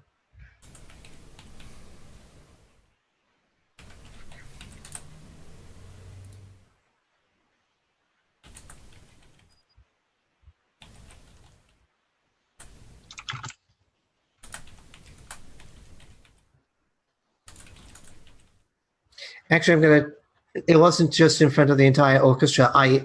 I've just thought of exactly how I embarrassed him. Oh, okay.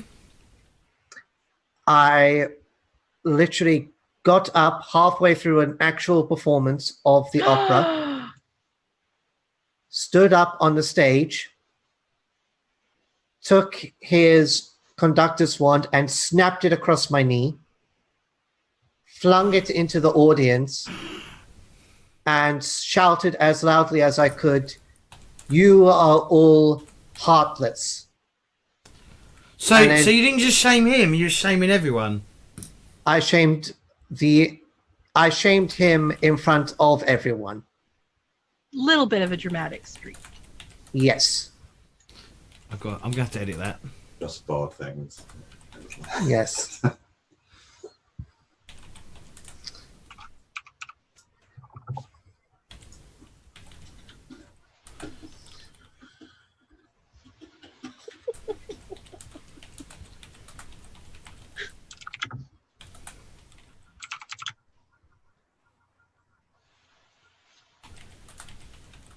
What are they called? The sticks? Wand.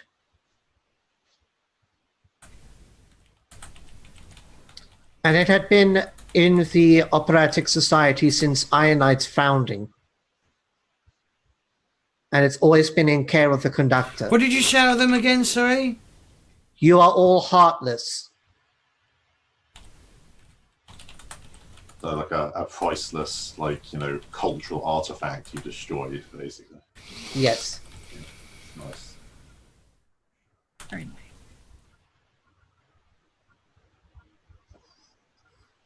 We're just lucky with Cameron it wasn't the Wang. So What's the Wang?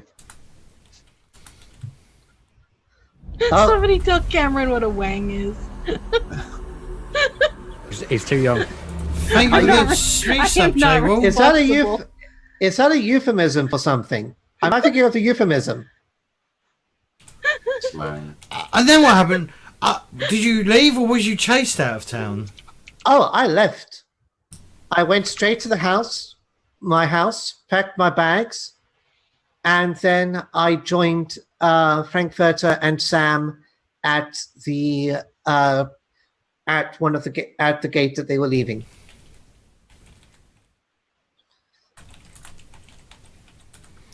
I may have spelled his name. I've called him Frankfurter, as in like Furter is his surname. It could be.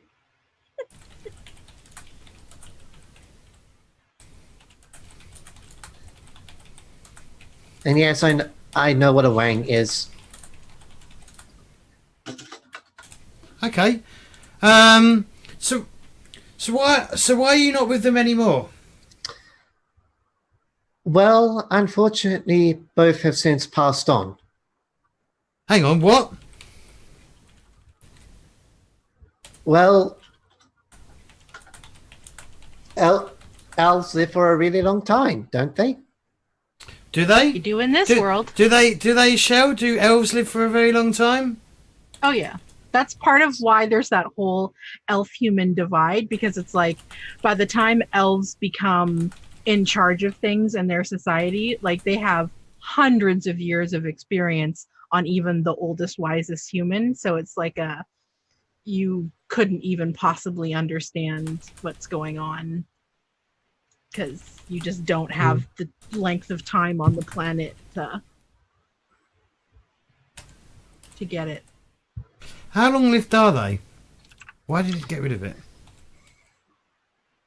What do you think, Cameron? Immortal? Not immortal, but certainly by human standards, immortal. I'd say they could live for, 600 years. 700 if they're really lucky. Yeah. Okay. Right. Who would like to go next? I don't Charles, do you want to go next? feel like. Okay. Yeah. All right. Introduce your character for me, please. Well, I'm Bug. I'm a halfling thief. Got knobbly body, shifty eyes, and hair's completely messy. But he's trying to fit in. He's trying to look normal. He's got very common looking clothes because he doesn't want to stand out, even though he kind of does a little bit. Yeah. So, Bug's my name. Okay. And the alignment I've gone for. You don't have to tell me if you don't want to. I find that a lot of people are very judgmental. I like to think of myself as a neutral sort that has to do what he has to do. He's evil. Yeah. Okay. And you're a thief, yes? Yes. All right. So, first question, where'd you come from, being a halfling? Well, I was actually adopted by dwarven parents, and me being short and all, they took kindly to me. But it didn't last long. I killed them. What? And but then I had the place to myself, you know. I have parties, they wouldn't let me have them normally. All the alcohol to ourselves. Yeah.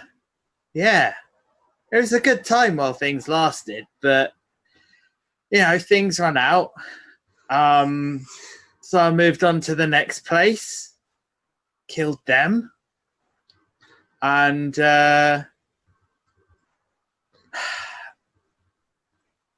that was a bit different because they actually had an extended family that found out.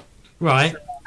So that didn't last very long. I took what I could and left. Right. And who was this family that found out? The dwarven family name. Anyone? Dwarven family name. Yeah.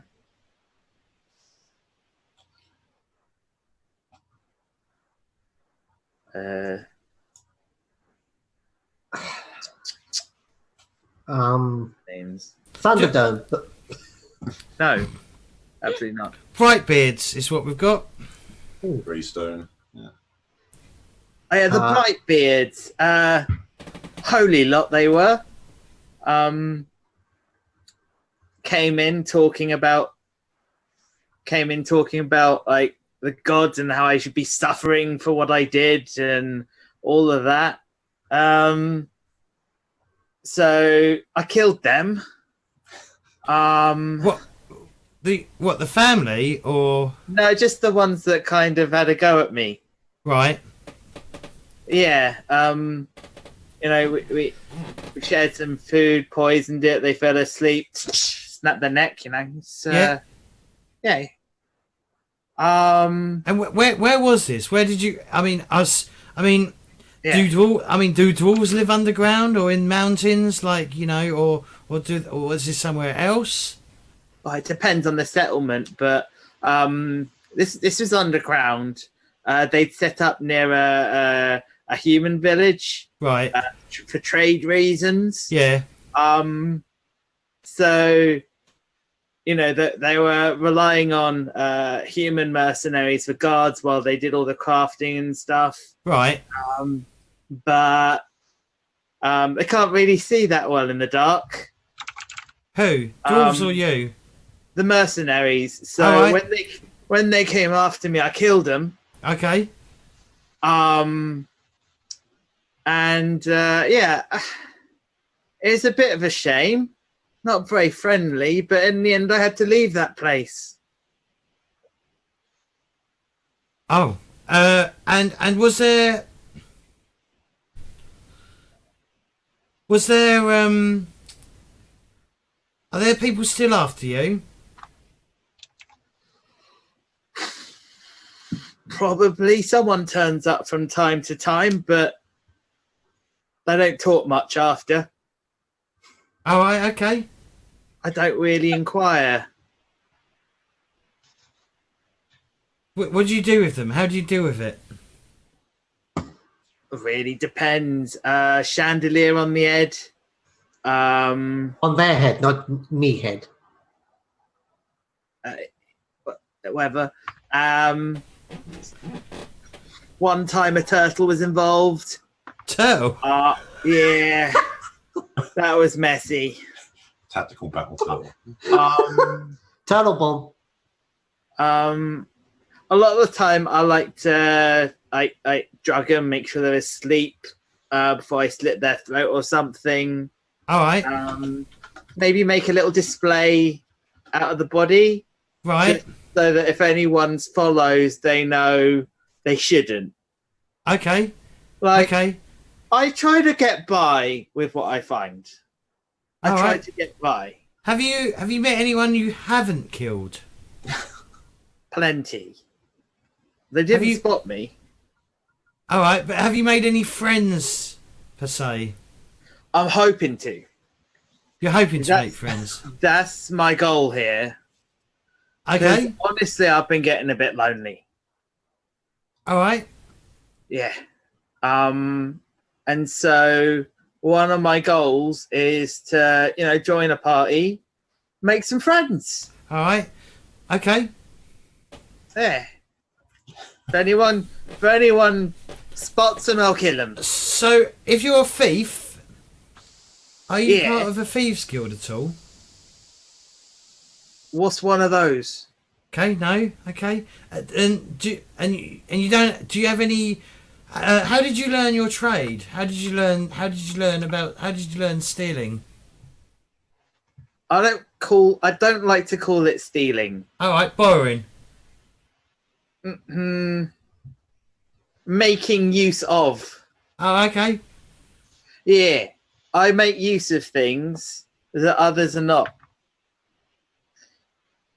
Okay. I've been doing it since I was adopted, to be honest. Well, how old was you when you was adopted? I assume you weren't adopted as a baby. You didn't slaughter a family when you was a baby, did you? No, can't remember back then. No, I was 5. What, when you got adopted? Yeah. All right. And you have to remember, halflings. We grow up faster. We learn quicker than most races. We do. Halflings are very intelligent. We don't live quite as long. All right. But yeah. That's... Okay. All right. So halflings, what they're like the brightest stars burns. Is that the right word? Is that the right phrase? Candles burn brightest for half as long. Yes.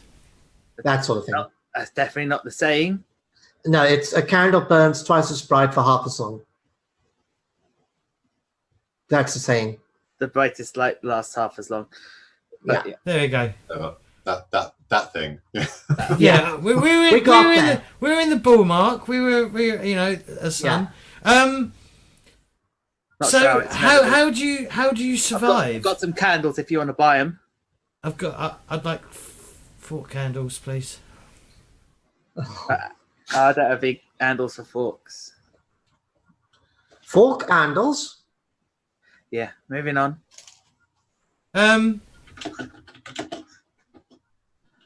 So clearly you've made quite a lot of enemies. I wouldn't call them enemies.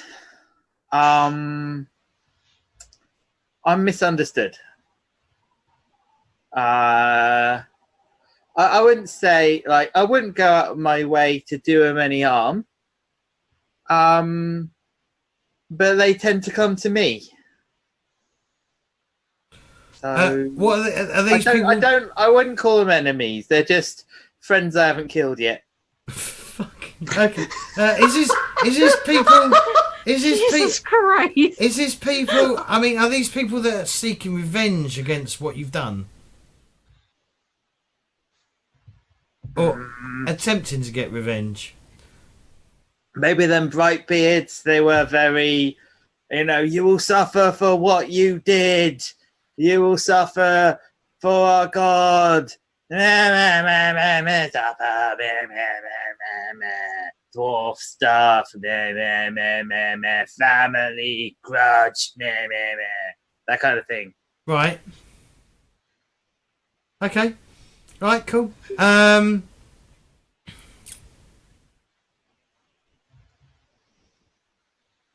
How do you survive?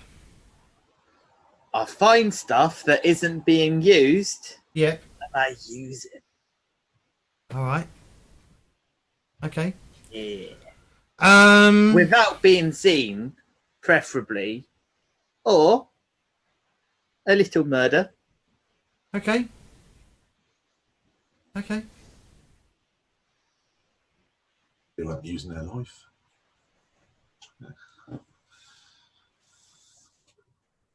Sorry, just thinking of another question. Does anyone else have a suggestion for a question I could ask? I've just been busy typing. I've just been watching the Paladin space. I can't. Yeah, I can't. We have the oldest rivalry in the book, the thief versus the paladin. It's perfectly fine. I have a skill that lets me, like, if they try to discern what alignment I am, I can just tell them I'm neutral. True. All right. Plus, remember, this is me talking to the narrator. Yeah. All right. So I think this isn't me talking to the group. I think we'll move on because I can't think of anything. Yeah. I think you've answered a lot of the questions that I wanted. It's given me ideas. Everyone's given me ideas.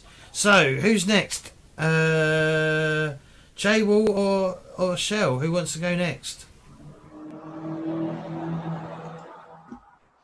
I mean, I can go. Yeah? All right, Shell. Okay, introduce your character, please. All right. Let me just pull up the right screen here. My character's name is Cinethel. She is an elf as well. From, I'm going to say, the same kind of area as Cameron. Right, okay. I forget the name of it. Ianite, is that it? That's the city. Yes. Yep, Ianite. Now that is I've the murdered city. Cameron. Because I've just read what you put in the Discord, in the Twitch chat. I know. But she's a fair bit older. She's kind of more in the like 400 or 500. She's lost track a little bit. She's not entirely sure, but judging by the number of humans that she's known that have died, she's guessing about 400 to 500 years old. Right. Is that a common thing with elves then? They just all forget how old they are? Probably not so much the ones that are like It more depends. civilized. Yeah. She's a druid, so she's sort of shifted a little bit out of the typical elven society. She's not lost touch with being an elf, but she's not really an elfy elf anymore. So when she's out, it doesn't matter as much. She spent, there was that year that she spent as a hawk, and then there was the year that she spent as like a bear, and like just she kind of loses time. She shifts into an animal, and time gets away from her. Right. So she's not. She's guessing. So she's very charming, very outgoing, but quite frail. Right, okay. So how did you learn to be a druid? It just kind of happened. Elven society is very, well, there's sections of it that are really sort of in the trees and your typical elven whatever, and there's just a group of elves that become just very tied to the land that they're on, and that starts to manifest kind of in their younger years, about between 50 and 100. Right. She woke up one morning and started growing cat ears. And cat ears? Yeah, that's her tell. Okay. I figured I'd go with it. She's a mostly healthy elf. She's not like the healthiest, but she's not sickly or anything. Oh, thank you, Rainbow. She's been around. She's fairly smart. Well, wise, not necessarily the smartest. Okay. Although that wasn't her dumb stat. So she come from the city of Iowa, or did she live in the wilderness? I mean, originally she was from there, but when her cat ears were discovered and sort of her druidic abilities, then she moved off to start studying with those, and that's kind of where her original divergence from elven society. So if an elf shows signs of like druid abilities, they get siphoned off to somewhere else? Yeah, like it's not a shameful thing. It's just you can shapeshift into animals. You should probably learn how to control this and what it means. And we don't want you turning into a dragon in the middle of this city and not really knowing what to do. So we're going to teach you how to like maintain some of your humanity, air quotes, and that sort of thing. So that's just the thing that randomly happens then. Like, you just happen to find out that, I'm I've got druidic abilities. Yeah, like your tell shows up, and then that's what's kind of lets people know, hey, this elf is touched by these abilities. Is it hereditary, or is it like, does it seem entirely random in elf culture? There's a faction of elves that think it's hereditary, and they like try planning marriages between people to like breed out druids, basically. But it's only been moderately successful, and so it's not clearly defined. Some people very strongly believe it runs in lines, and other people are like, no, it's just part of where we live, and the earth just chooses people. It's the elemental effects of of nature, and the fact that elves descend from actually being these natural beings and have since developed this sort of higher tiered society. Yeah. But being elves, there's always going to be the super arrogant assholes that think it's like a bloodline thing. Yeah. So you get the purists. If I may, I'd like to suggest a point where you will tell started. Okay. I like the idea that elves only mature at 100 years. Yeah. But tells start when they are 20 human years old. Okay. Yeah, I kind of figure between 50 and 100, just young by society standards. Yeah, young by elven society standards. It develops. Yes. Yeah. So,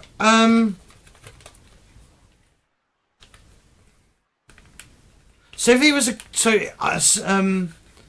so what? I mean, you wasn't alone, was you? There was other people that were like studying like this naturey, this sort of like there's an elven thing. druid society that sort of makes sure that you're not gonna just completely lose yourself to the druidic abilities and teaches you the basics kind of thing. Yeah. I mean, being druids, it's not the most like structured society thing, although the non-druids like try and impose elven society structure and like council oversight, but the druids just kind of all fuck off to the woods and don't care. Right. Okay. What made you part? Like leave? What do you mean? What made you leave? What made you like? I mean, you're saying you're a bit more advanced in years. What what was it? Was it like a urge to go experience other parts of like nature or what?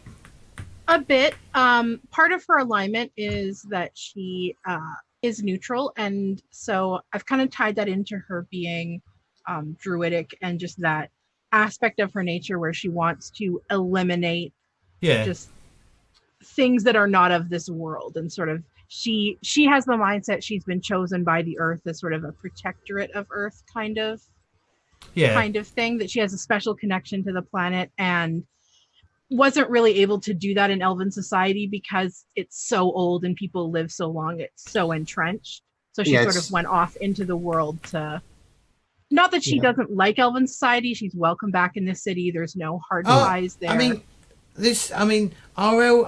elves rare, or are they like a dime a dozen, or what, or because if they live for so long, Jen, are they like? I don't think they have as many kids generally as humans do. Like they're not, a super prolific race. They're very concentrated, kind of in their area. Okay. And is the only location like Ianite? Ianite. Sure. Yeah. Okay. I'd say that there are other cities. There's never but been they're like sort of all branch offs of. Yeah. Right. Okay. There's never been an elven empire. There's never been a specific point where elves were the dominant group. Right. But there are city-states dotted throughout the whole world of elven society. Right. Generally, it's sort of like the Italian city-states of Renaissance Italy. Okay. In that sort of way. Okay. Yeah. With elves, because elves like see themselves above everyone, does that generate friction? So if you go somewhere, I don't know that it's they see themselves above everyone in like. Not every elf has the arrogant mindset. Obviously, some of them are going to. Right. But it's more of a, we've just lived for so long. We saw this city rise up, and I saw this city fall down, and I'm still here, and it's been generations of you people. So it's a kind of that wisdom of years sort of approach. Like, you're just all children, and you're always going to be children. Okay. It's apathy, I think is the word. Yeah. They have no interest in like trying to order around the other races and like direct them. That's not their job. They couldn't really care less. Monty, they could. Monty, how do humans or whatever? How do they see elves? They're assholes. and Charles, what about you? How do halflings?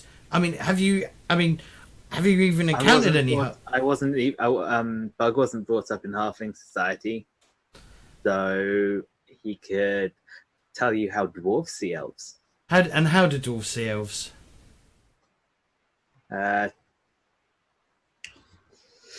Arseholes.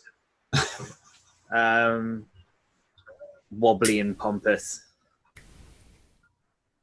They're so high, they're just like. Yeah. All right. Fall over any second. All right. Cool. Yeah. They're not made. They're not made right. I was gonna say there's like two opinions. Like they're either assholes or they're wastes of time. That's basically they're either like just these airy fairy like don't seem to commit to anything because they got all the time in the world, or they just don't respect you at all because who the fuck are you? You're going to be dead in like 20 minutes, is like from my perspective. So like, I'm going to go take a nap and you're going to be dead. So this argument is invalid. Yeah. Okay. Yeah. Has there been any conflict though, Shell? Some, but in the way that all races have conflict, it wasn't necessarily driven. The elves don't really care. They know that for the most part, they're going to live longer than any like human army or human or other emperor. Like Yeah, but they may live longer, but they won't live longer with a sword put to their face. No, so they protect their territories, but Right. they're kind of a. If you want to go and live over there, we fine. We don't care. You're like, whatever. We might have like people that go and study you, like, obviously or not obviously, but Yeah. as long as there's not a like militant takeover colonial aspect to the elves, it's very much a as long as you let us have our borders, we really don't care what you do out there. I'd say that in terms of military strategy, elves are very much a defensive people. They are not going to spread out. They do not intend to conquer. Right. Their purpose is to it's survival. Okay. Yeah. So going to war is not an elven thing. Okay. They've sort of viewed themselves as ascending above all of those sort of petty nation squabble type things. I mean, I guess since they've got the whole kind of like, you know, everyone's going to be dead like next time you blink, you know. Yeah. So it's like, you know, if these assholes are going to start a war, like, you know, let's just like hide out for like centuries and then we'll be dead. As soon as this emperor is dead, the next one, you know, good chance it's going to be different. So we don't really care. Right. Okay. That or a civil war takes up the dynasty. So what you're saying is that they're very unattached. Yeah, very apathetic. That was somebody used that word earlier. That's a good word. That was me. Yeah, and the other elf. So, but as a druid, so you've left because you want to experience new things or something. No, I mentioned that she, being a druid, she's got a little bit less of that typical apathy of the elves. Yeah.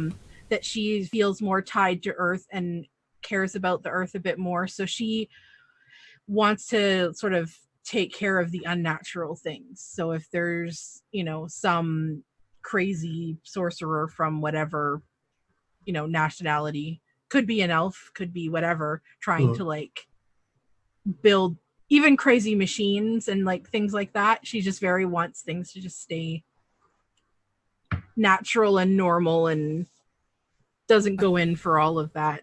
Okay. Yeah. All right.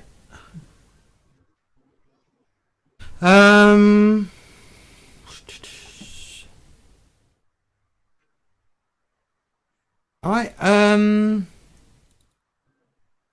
think I'm going to move on to J-Wall. Yeah.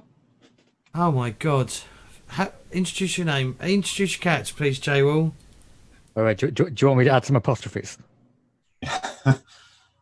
No thanks, Pat. No thanks. Okay. So. Okay. So my character is Sir Trustwin Leasha. Yep. Who is a human paladin. Okay. Of good, not lawful alignment. Oh, good. Okay. Yep. All right. He is of fit build, although gets a bit more bulk with his polished scale armor.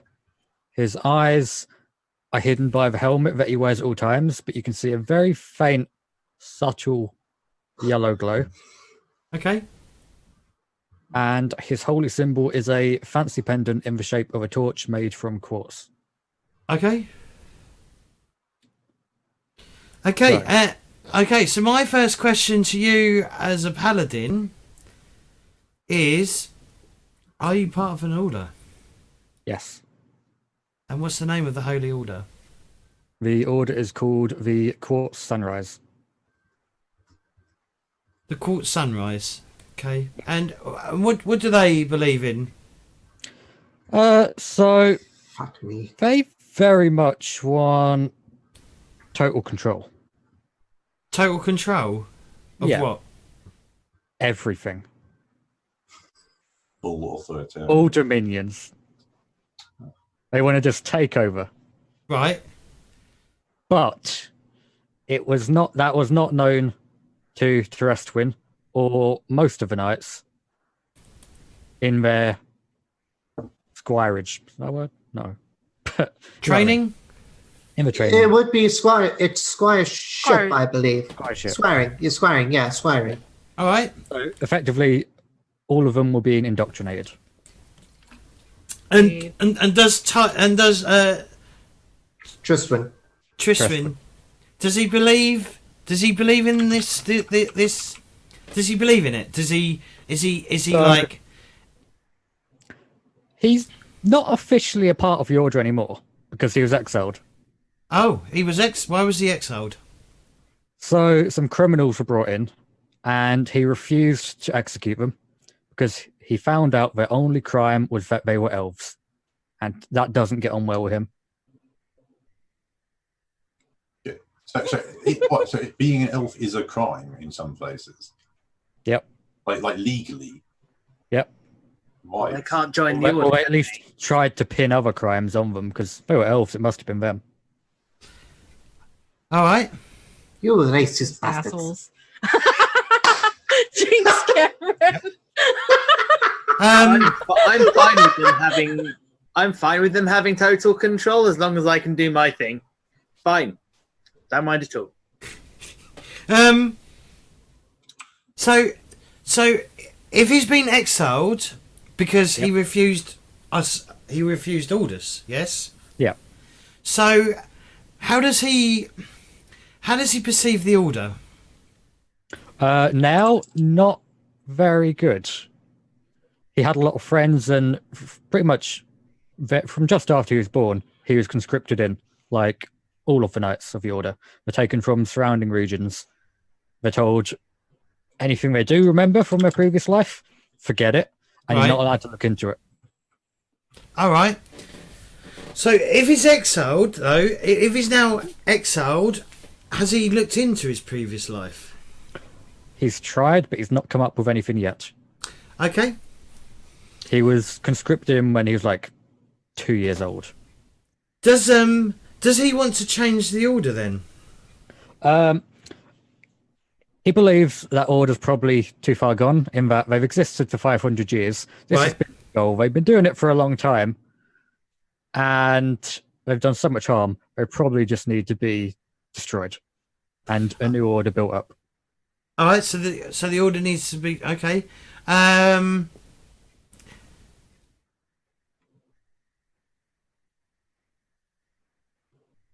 What's his what's his goal? What's his what's it called on the palette? Yeah, what's his excuse me 1 second. Quest. It's his quest. Isn't the quest defined every time? Yep. I guess, yeah, the current quest. So his current quest, there's a few things he wants to do. He wants to find out more about his past because it was previously forbidden.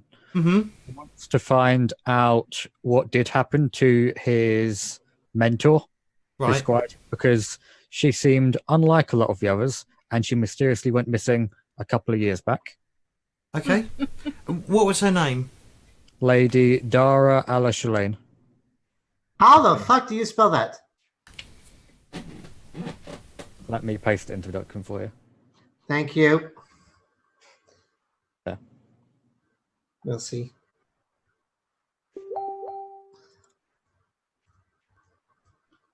Yeah, wants to find out, did she die? Did they abduct her? Did they do something? What happened to her? Did she escape as well? Like, she didn't like what was going on? What does what does whatever his name is? Tristram. Tristwin. What does Tristwin what does he think's happened? Do you have any To- suspicions? Lady Dara. Yeah. So when she went missing, it was very sudden. There was like no indication it was going to happen, no Yep. indication when she went. But one of the other squires did make reference, thinking that no one of the squires, so one of the like elder knights Yes. made reference that she knew too much, and that she couldn't be trusted anymore. Is that a usual thing then? Like elder knights disappear. So it's definitely not common. It happens every now and again, and various rumors as to why. Parts of the religion state that they often are sent on like holy missions, and they just leave, told by their god to go do something, or it might be their time has come, they pass on, and so that things aren't disrupted, they literally just take them and cremate them, and everything moves on. They don't even give any, I guess, words or prayer or much thought into people pass on. Right. Okay. And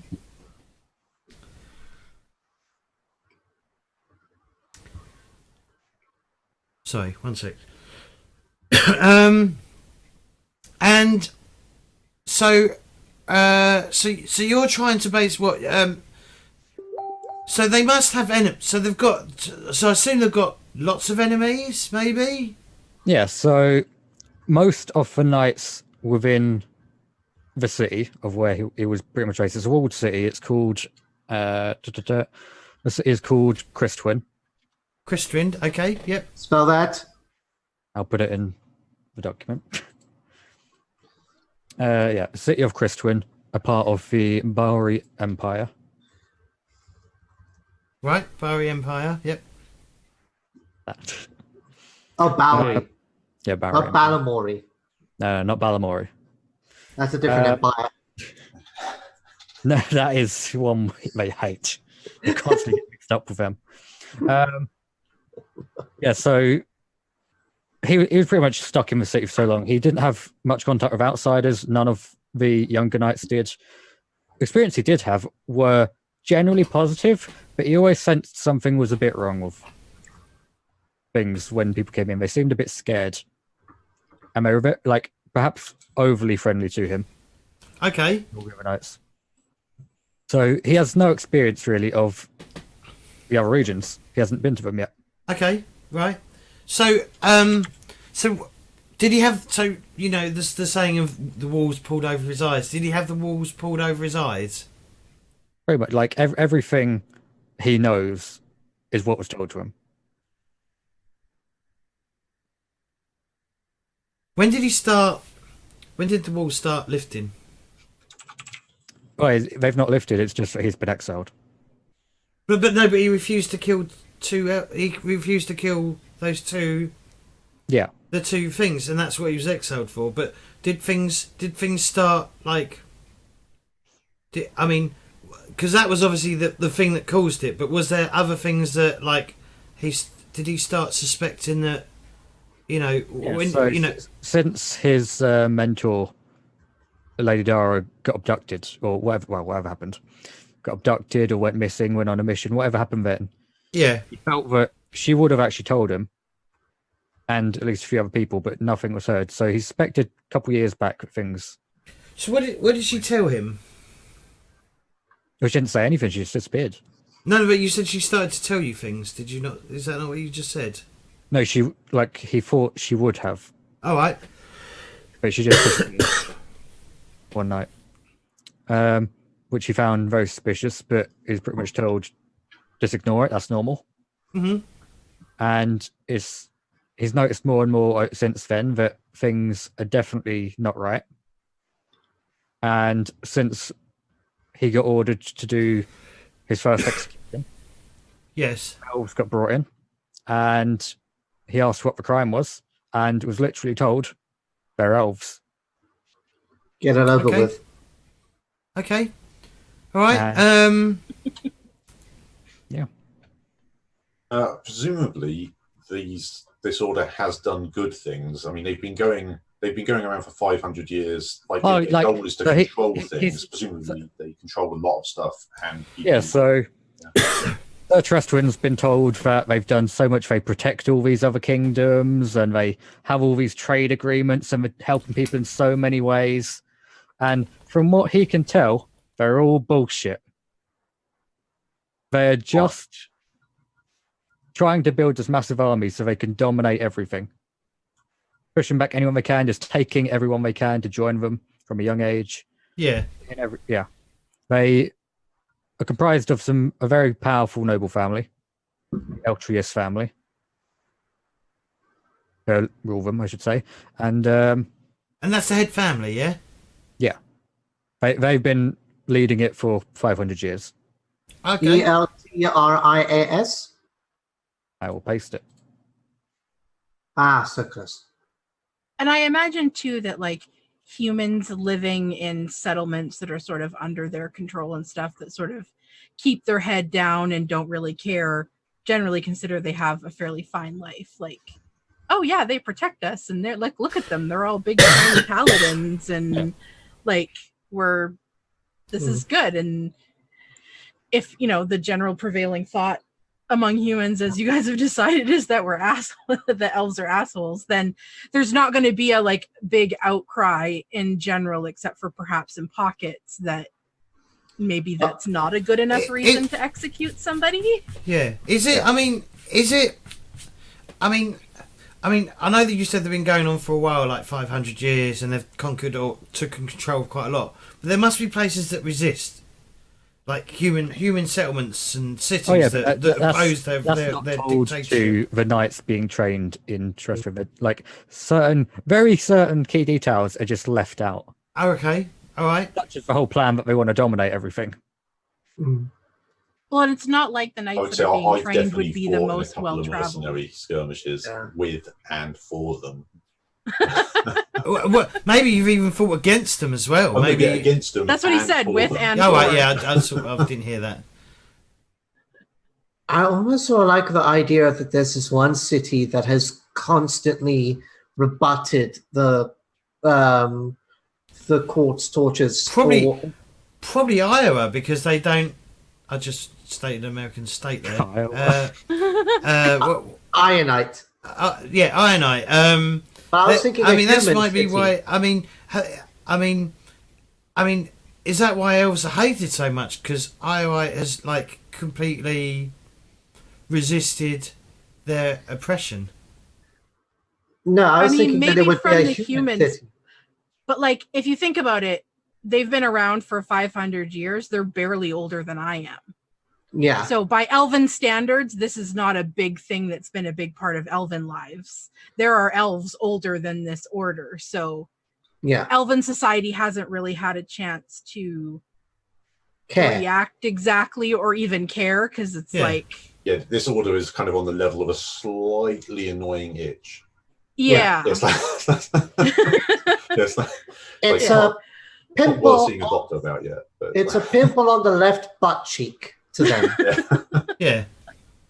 So, like, for elven standards, obviously there's going to be some elves probably recently. Yeah. Like in the last, say, 100 years, because they didn't just show up and were powerful. So, like, I imagine there's some kind of upswing to their domination and ability. Yeah. So it's probably only more recently that even some elves would be looking at this going, we should maybe pay attention. But being elves is going to take them at least another 100 years. Elves are very bureaucratic and slow. Yeah. They have all the time in the world, so they don't react quickly to stuff, typically.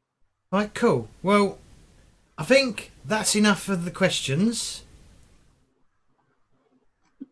For now. I mean, there will be questions asked throughout play. Yeah. So, that will happen. So our next thing that we need to do is you'll need to choose your bonds. Okay, cool. Do we choose them from the play sheets? Yes, please. If you need any more, I do have some more that I can hand out. Right. But yeah, I generally advise pick one for each character, and then what we'll do is we'll go around and get you to state your bonds, and then I'll see. Sorry, I was just going to say, what happens during the game is that at the end of each session, you see if any of the bonds have been fulfilled or don't matter anymore, or anything like that. And that's when typically you write new ones for yourself. Mm-hmm.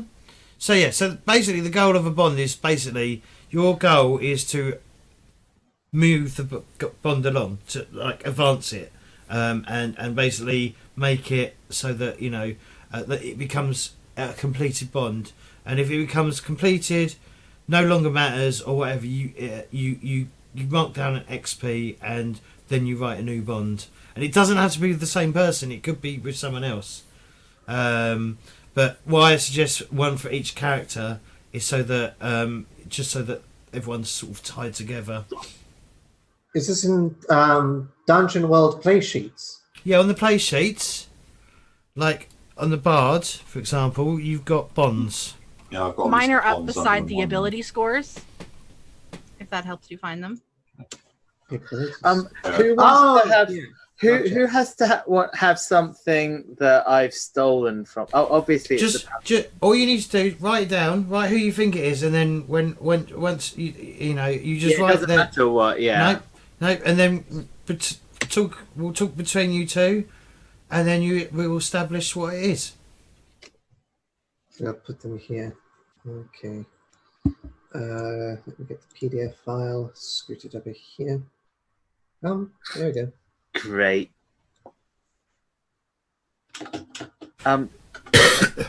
There's one thing as well.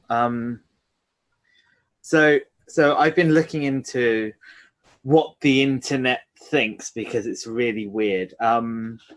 Because with flexible morals and the paladins who's evil. Yep. The main thing I feel that matters most is what would be more fun and what would be more interesting, because the internet's split on if it works or if it doesn't work. And I can go into the details as to why there's a split in opinion. But I think, J-Wall, do you mind if flexible morals, I can answer whatever alignment I like when you use your human ability to detect time? I thought your one trumps his one. It's up to the players and the GM.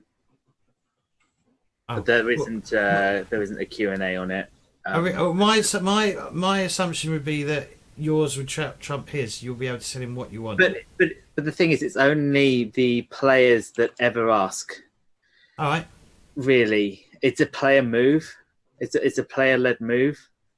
So it's either does flexible morals not really matter then, like, because it's about how. Yeah. It's tricky. That's why I'm asking J-Wall. Yeah. Because it's his character and his ability. And I prefer it to trump yours because I think there can be a lot of fun and shenanigans happening. Mm-hmm. You already got one evil guy that you know's evil, so Yeah.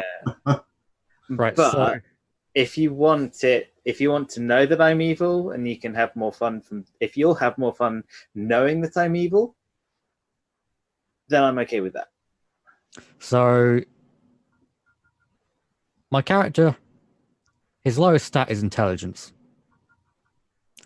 Funny enough. So it could be that I always feel something from you, but I'm never quite sure what it is.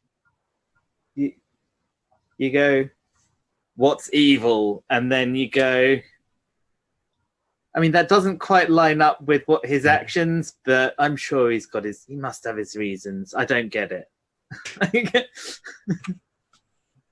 Okay, cool.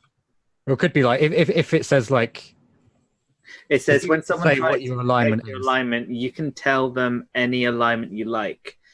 But all the alignment detecting skills say ask the GM, like all of them. So there's some they don't line up because no one's ever asking you as the thief, anyway. Which is.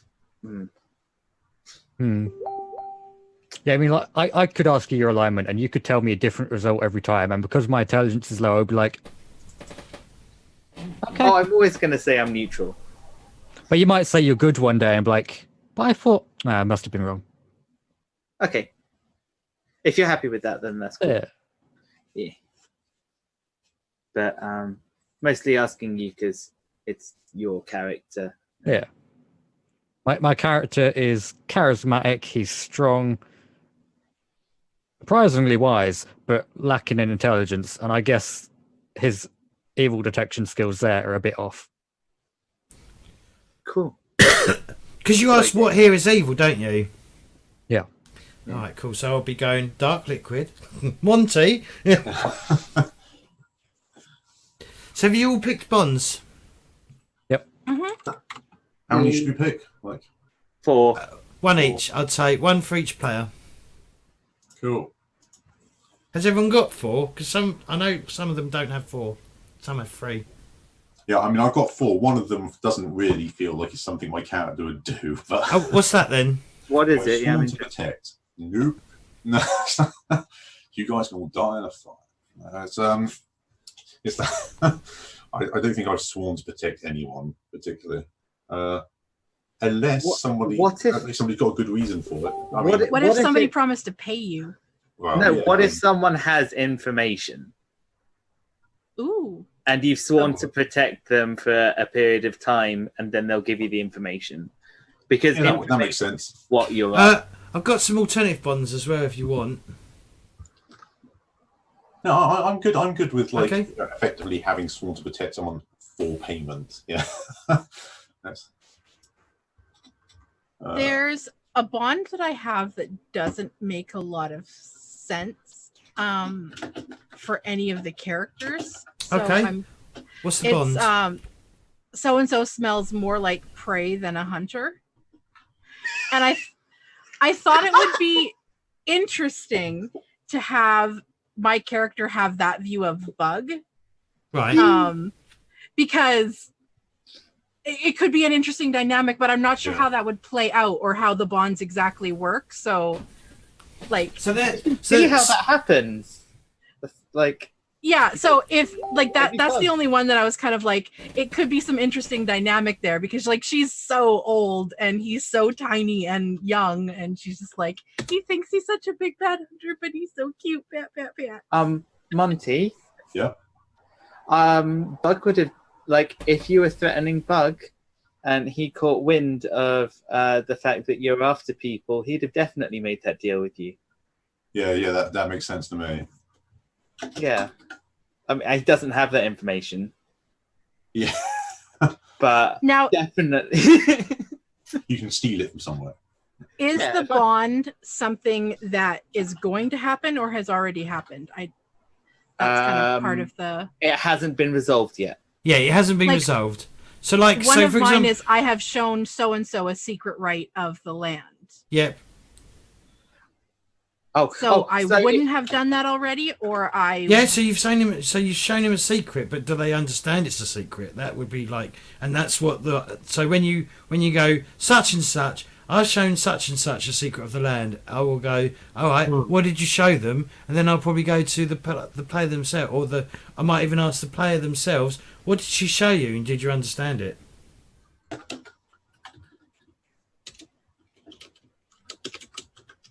Does that make any sense? Oh, sorry. Okay, I'll say what I'm going to say. I smell like prey to you. I've got Yes. one. How about your character knows some incriminating details about me? Oh, I like it. Yeah, because that fits. I like it. Really, Yeah, that fits prey well. thing. And I've got Jastor Fawley has my back when things go wrong because of the deal I made. Yeah, that's nice energy there. Yeah. I stole something for Tyrestian Ayasha. All right. And Tyrone, what did he steal? Was it anything important? Was it something important? So Bug stole from me.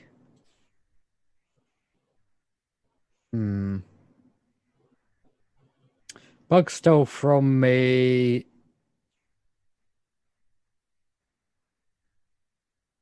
Yeah, so when I was exiled, the first thing that happened was I was just sleeping out on the road one night and I felt like my backpack was being rummaged through. Yeah.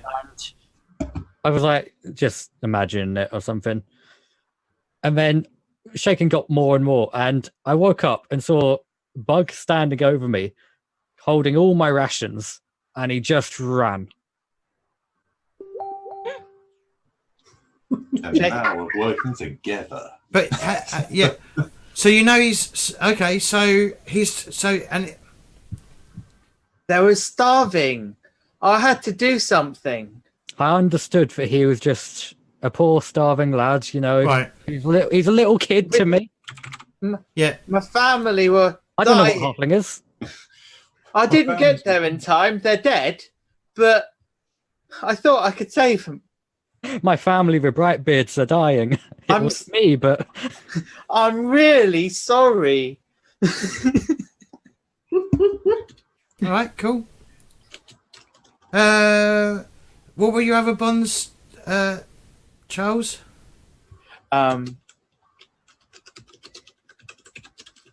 Just typing this up. So Jastor Fawley has my back when things go wrong because of the deal I made. And Sinethil knows incriminating details about me. We can make that up. Whatever you like. I did. You've heard what my character's like. So who's got that? Shell. Shell, what did you say? Well, my bond with him is that he smells more like prey than a hunter. So the kind of possible idea there that he's maybe not as self-assured as he possibly thinks he is, or we're gonna kind of see how that plays out. No, but what is the incriminating thing that you know about me? Oh, Whatever you like. I mean, can she? I don't know. I mean, do you want to just pick one? Yeah. Done so many things. What could she have seen you do that's incriminating? I mean, how about you saw me take candy from a baby? You bastard! Okay, fair enough. Genuinely taking candy from Was it a dwarf baby? Or what? From a human baby. They don't even live that long. What? He's a baby. He's not even going to appreciate it. That was one of the very few like candies that it would ever have. I took it. Is this a perspective that you took candy from a human baby, but that human baby was actually me? It was my ration. And then Cameron. Yes. Melliandre and I have a con running. Oh, what's the con? That's interesting. Cameron, what's the con? The con is I'm performing and Bug goes around the audience and just casually cuts the purses of everyone to make their coins fall out. Okay. We got a little partner in crime thing going on. Yep. Right, Cameron, what are your bonds? So shall I tell them, Shell? Sure, but keep in mind this is not something our characters are aware of. Yeah. We actually don't know that this is the thing. Yeah. Sinethil is my mother. We thought that would be fun. Yeah. But because of her whole druid thing, she left kind of society early, and she never really knew that her adopted mom was her adopted mom, because it's not a thing that Yeah. talked about. Your dad's an asshole, so he just got Yeah. really mad that the mom fucked off. Exactly.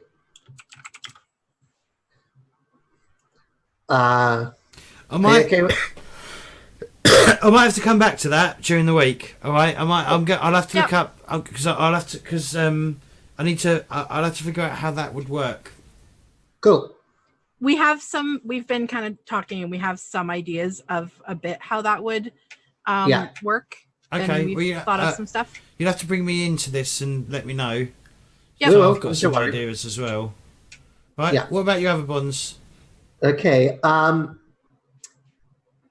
I sang songs of Tristwin long before I ever met him in person.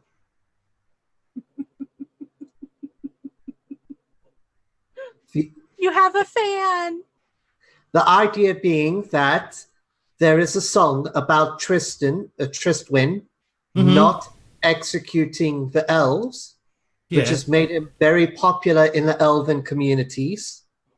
And it's a very popular song, which I will totally try and come up with lyrics-wise. I But was I was expecting it as like a, you I'm know, like so excited. Monty Python style, like raves them up and ran away. No, Braves the Trist, Dave the Elves. And All right. ran. Yes. Ran away. I feel a bit guilty now with the relationship I have with Bug, because I put here that Bug is often the butt of my jokes. That's absolutely fine. I have a charisma of 8. Yeah. So, like, when we're among friends, I will be constantly making jokes about Bug. Okay. That's fine. And then I've put here that I am actually writing a ballad about the adventures of Jastor. It'd be one bloody ballad. Yes, it would, and it's going to be like the Sex Pistols version of "God Save the Queen." What did you have for Monty? I had it that I was writing a ballad about Jastor. And his Oh, adventure. okay. Cameron and Charles are done for their bonds. Shell? Yeah, so my bond with Bug is that I think he smells more like prey than a hunter. Mm-hmm. Most My people bond don't like the way I smell anyway.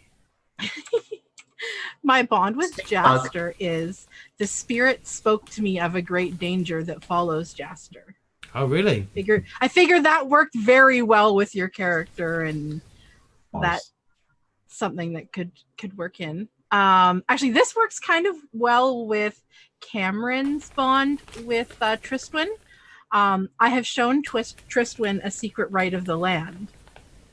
So if he's Alright. become like a little bit of a kind of folk hero for some of the elves, especially the more fringe elves, that could maybe kind of work. I don't know which right yet. I'll have to think on that and get back to you.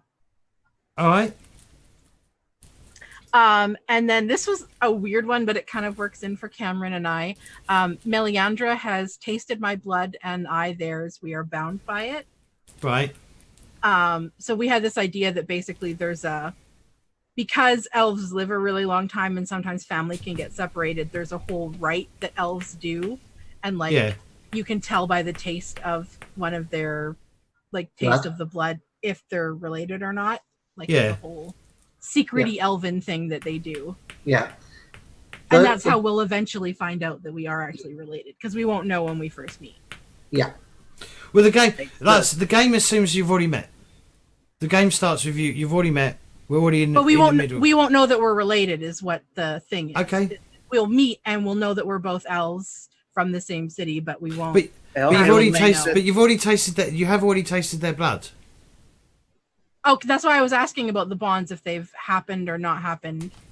Mm. Yeah. So because it says we've tasted our blood, which means you've tasted their blood. You've both tasted each other's blood. Maybe we could have it. We know we're related, but we don't know the Yeah. exact. Yeah, no, Ma- like, relationship. relation, yeah. Yeah. We're the same family. I'd suggest that you both did it. It got awkward and you haven't talked about it yet. I like it. Mm. Yeah. I it's like it a lot. It's a Yeah, simple because- thing. Because, I mean, with the sex that you had before that,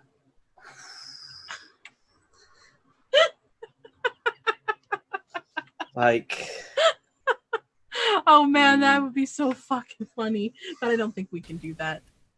you can. Do Very it. Star Wars. Would you?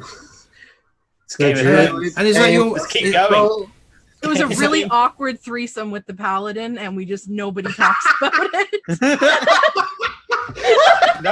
No one talked about it before the blood thing, and now. Yeah. Right, J Wall. What about your bonds? He's like, "Fuck, I'm out."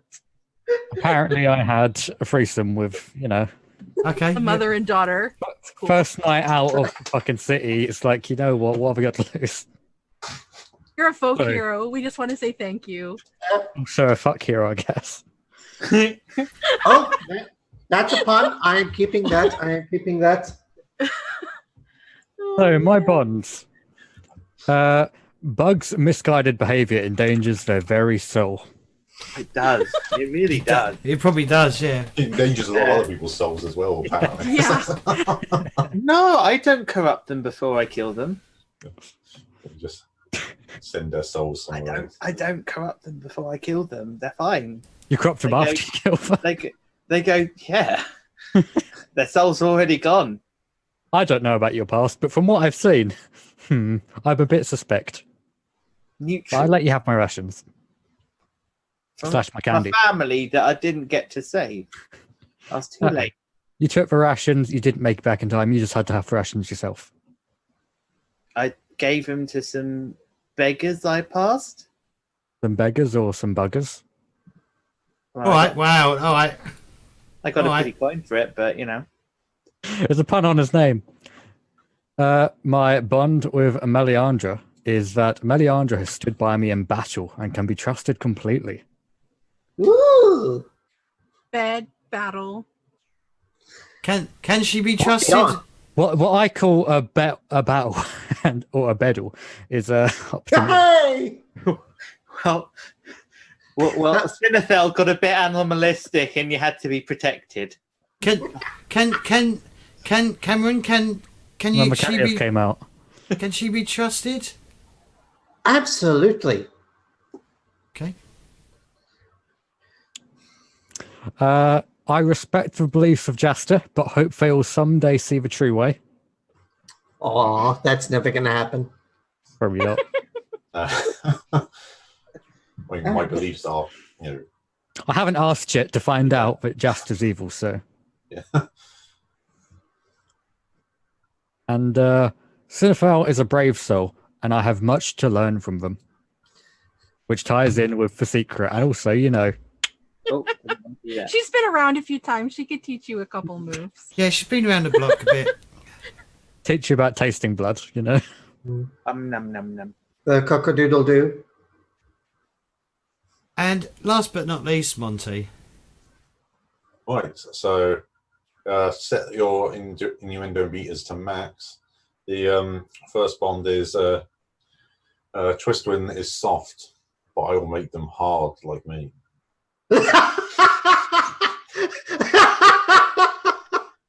This is a very sexual dungeon world. This has just gone like a type of dungeon, completely I off guess. the rails. Yeah, that kind of dungeon. Exactly, Yep. J-Wall. There we go. I mean, we are going through our bonds. Well, So I'm in my element. I worry about Melliandre and her ability to survive the dungeons. Okay. Sinethel owes me their life, whether they admit it or not. Do you admit it that you owe him your life?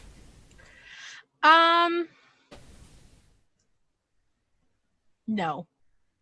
Okay. I mean, yeah, you think you would have got out of that without me, but Yeah. you are dead wrong. Emphasis on the dead. Right. That's your opinion. It's a wrong opinion, but I recognize that you hold that opinion. and I have sworn to protect Bug in exchange for a payment of information. Yeah. All right. Remind me what you wanted to know again? I want some clues into where to find the rest of this, the bloodline. Yeah, I know just the person for that. Right, cool. All right. Mm. And that is character creation and a bit of and world building. Woohoo! So Yay! Sexy dungeon world. let's go Yeah. around the table and get people to give themselves shout outs, and then we'll wrap up. So we'll start with Monty. Yeah. Monty, aka Dark Liquid. You can follow me on Twitter, Dark Liquid. I Hang on. I've I got do a you little as- bit of publishing of roleplay materials, mostly for Numenera, but other bits and bobs as well. Which you can find those on Drive Through RPG. You have a blog as well. I do have a blog which And a I very website. infrequently update. That's darkliquid.co.uk. Right, cool. J-Wall. Hi, Jail. Jail 7's out of most places because someone always steals Jail. I stream very infrequently. I write slightly more frequently than that. I GM some games every now and again. I play in some games, as you can see, every now and again. I like video games. I stream video games when I do stream. And yeah, not much more to say, really. Thank you very much. And the Cricks, thank you for the 125 bits. And we had bits earlier, didn't we? 200 bits from the Rainbow Gamer Girl. Thank you very much. Most appreciated. Shell? I am Shell. I'm Kiss It Better in most places. Here on Twitch and over on Twitter, which is mostly just shit posting. I'm a variety streamer, normally Wednesdays, Fridays, and Sundays. Or no, sorry, Mondays, Fridays, and Sundays. But this week I'll be streaming on Tuesday instead. Yeah, I do a little bit of everything. I play video games. I sew.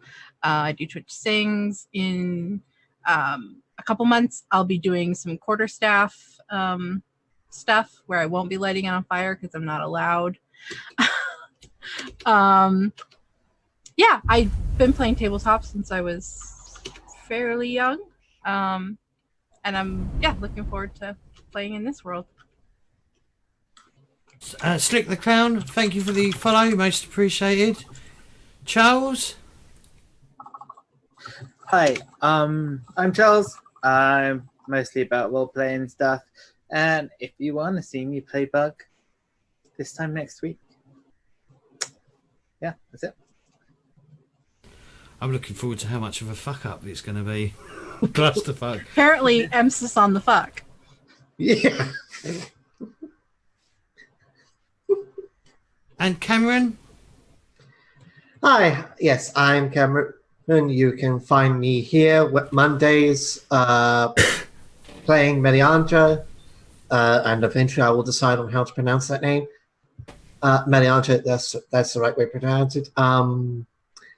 You can also find me on Twitter at CLH Harrison, where I also shitpost a lot and go through existential crisis after existential crisis. I mean, that's the point of Twitter. Yeah. And if I'm not here, you can find me possibly hanging about in Shell's stream, in hanging around with J-Wall in Spooky Draws stream. And who knows, maybe you'll find me anywhere else. And I might even pop by and say hi to James because I feel guilty now. So yeah, you'll see me around. So as for me, I don't have anything planned for the rest of the week. There may be some random streams throughout the week until Sunday when we're back with Call of Cthulhu. If you wish to, and it'd be helpful, if you want to support the channel, please consider subscribing to the channel. It is currently September. Is that September, which means you get September. half price on on subscriptions to the channel, and it means I still get the full amount regardless even if it's half price. What else? I think that's it, isn't it, for the September? You can gift half price subs as well. No, I thought you could. gifting is full price, but if you get a gift sub and then choose to continue it, like Jaywell just did, Jaywell can pay half price even though his sub won't actually get charged until next month. Oh, okay. So the gifted cost is still the full cost. Okay. Check out our social media. You can. We're all on the PTG Discord. That's where you'll find us. Twitter. If you follow me on Twitter, you'll see when I'm going live. Same for Facebook. Eventually, I'll be using Twitter a bit more with random shit. YouTube is where you'll find all the VODs. They're all edited down, so I cut out a lot of dead space and stuff like that. If you're watching this on YouTube, please like and subscribe the video. That will be most helpful. But other than that, I'd like to... and if you are watching this on YouTube, do consider supporting me on Patreon if you wish to as well. Every little helps. That's a Asda thing, but hey, every little does help. Other than that, I'd like to thank everyone for playing. I'd like to thank everyone who hung around and chatted and gave us ideas and kept the chat alive. I'd like to thank everyone who played and helped generate the world that we will be playing in next week. And next week we'll be, we'll figure out what time to start for next week because we'll figure it out. But other than that, I'd like to thank you all, and we will see you next time.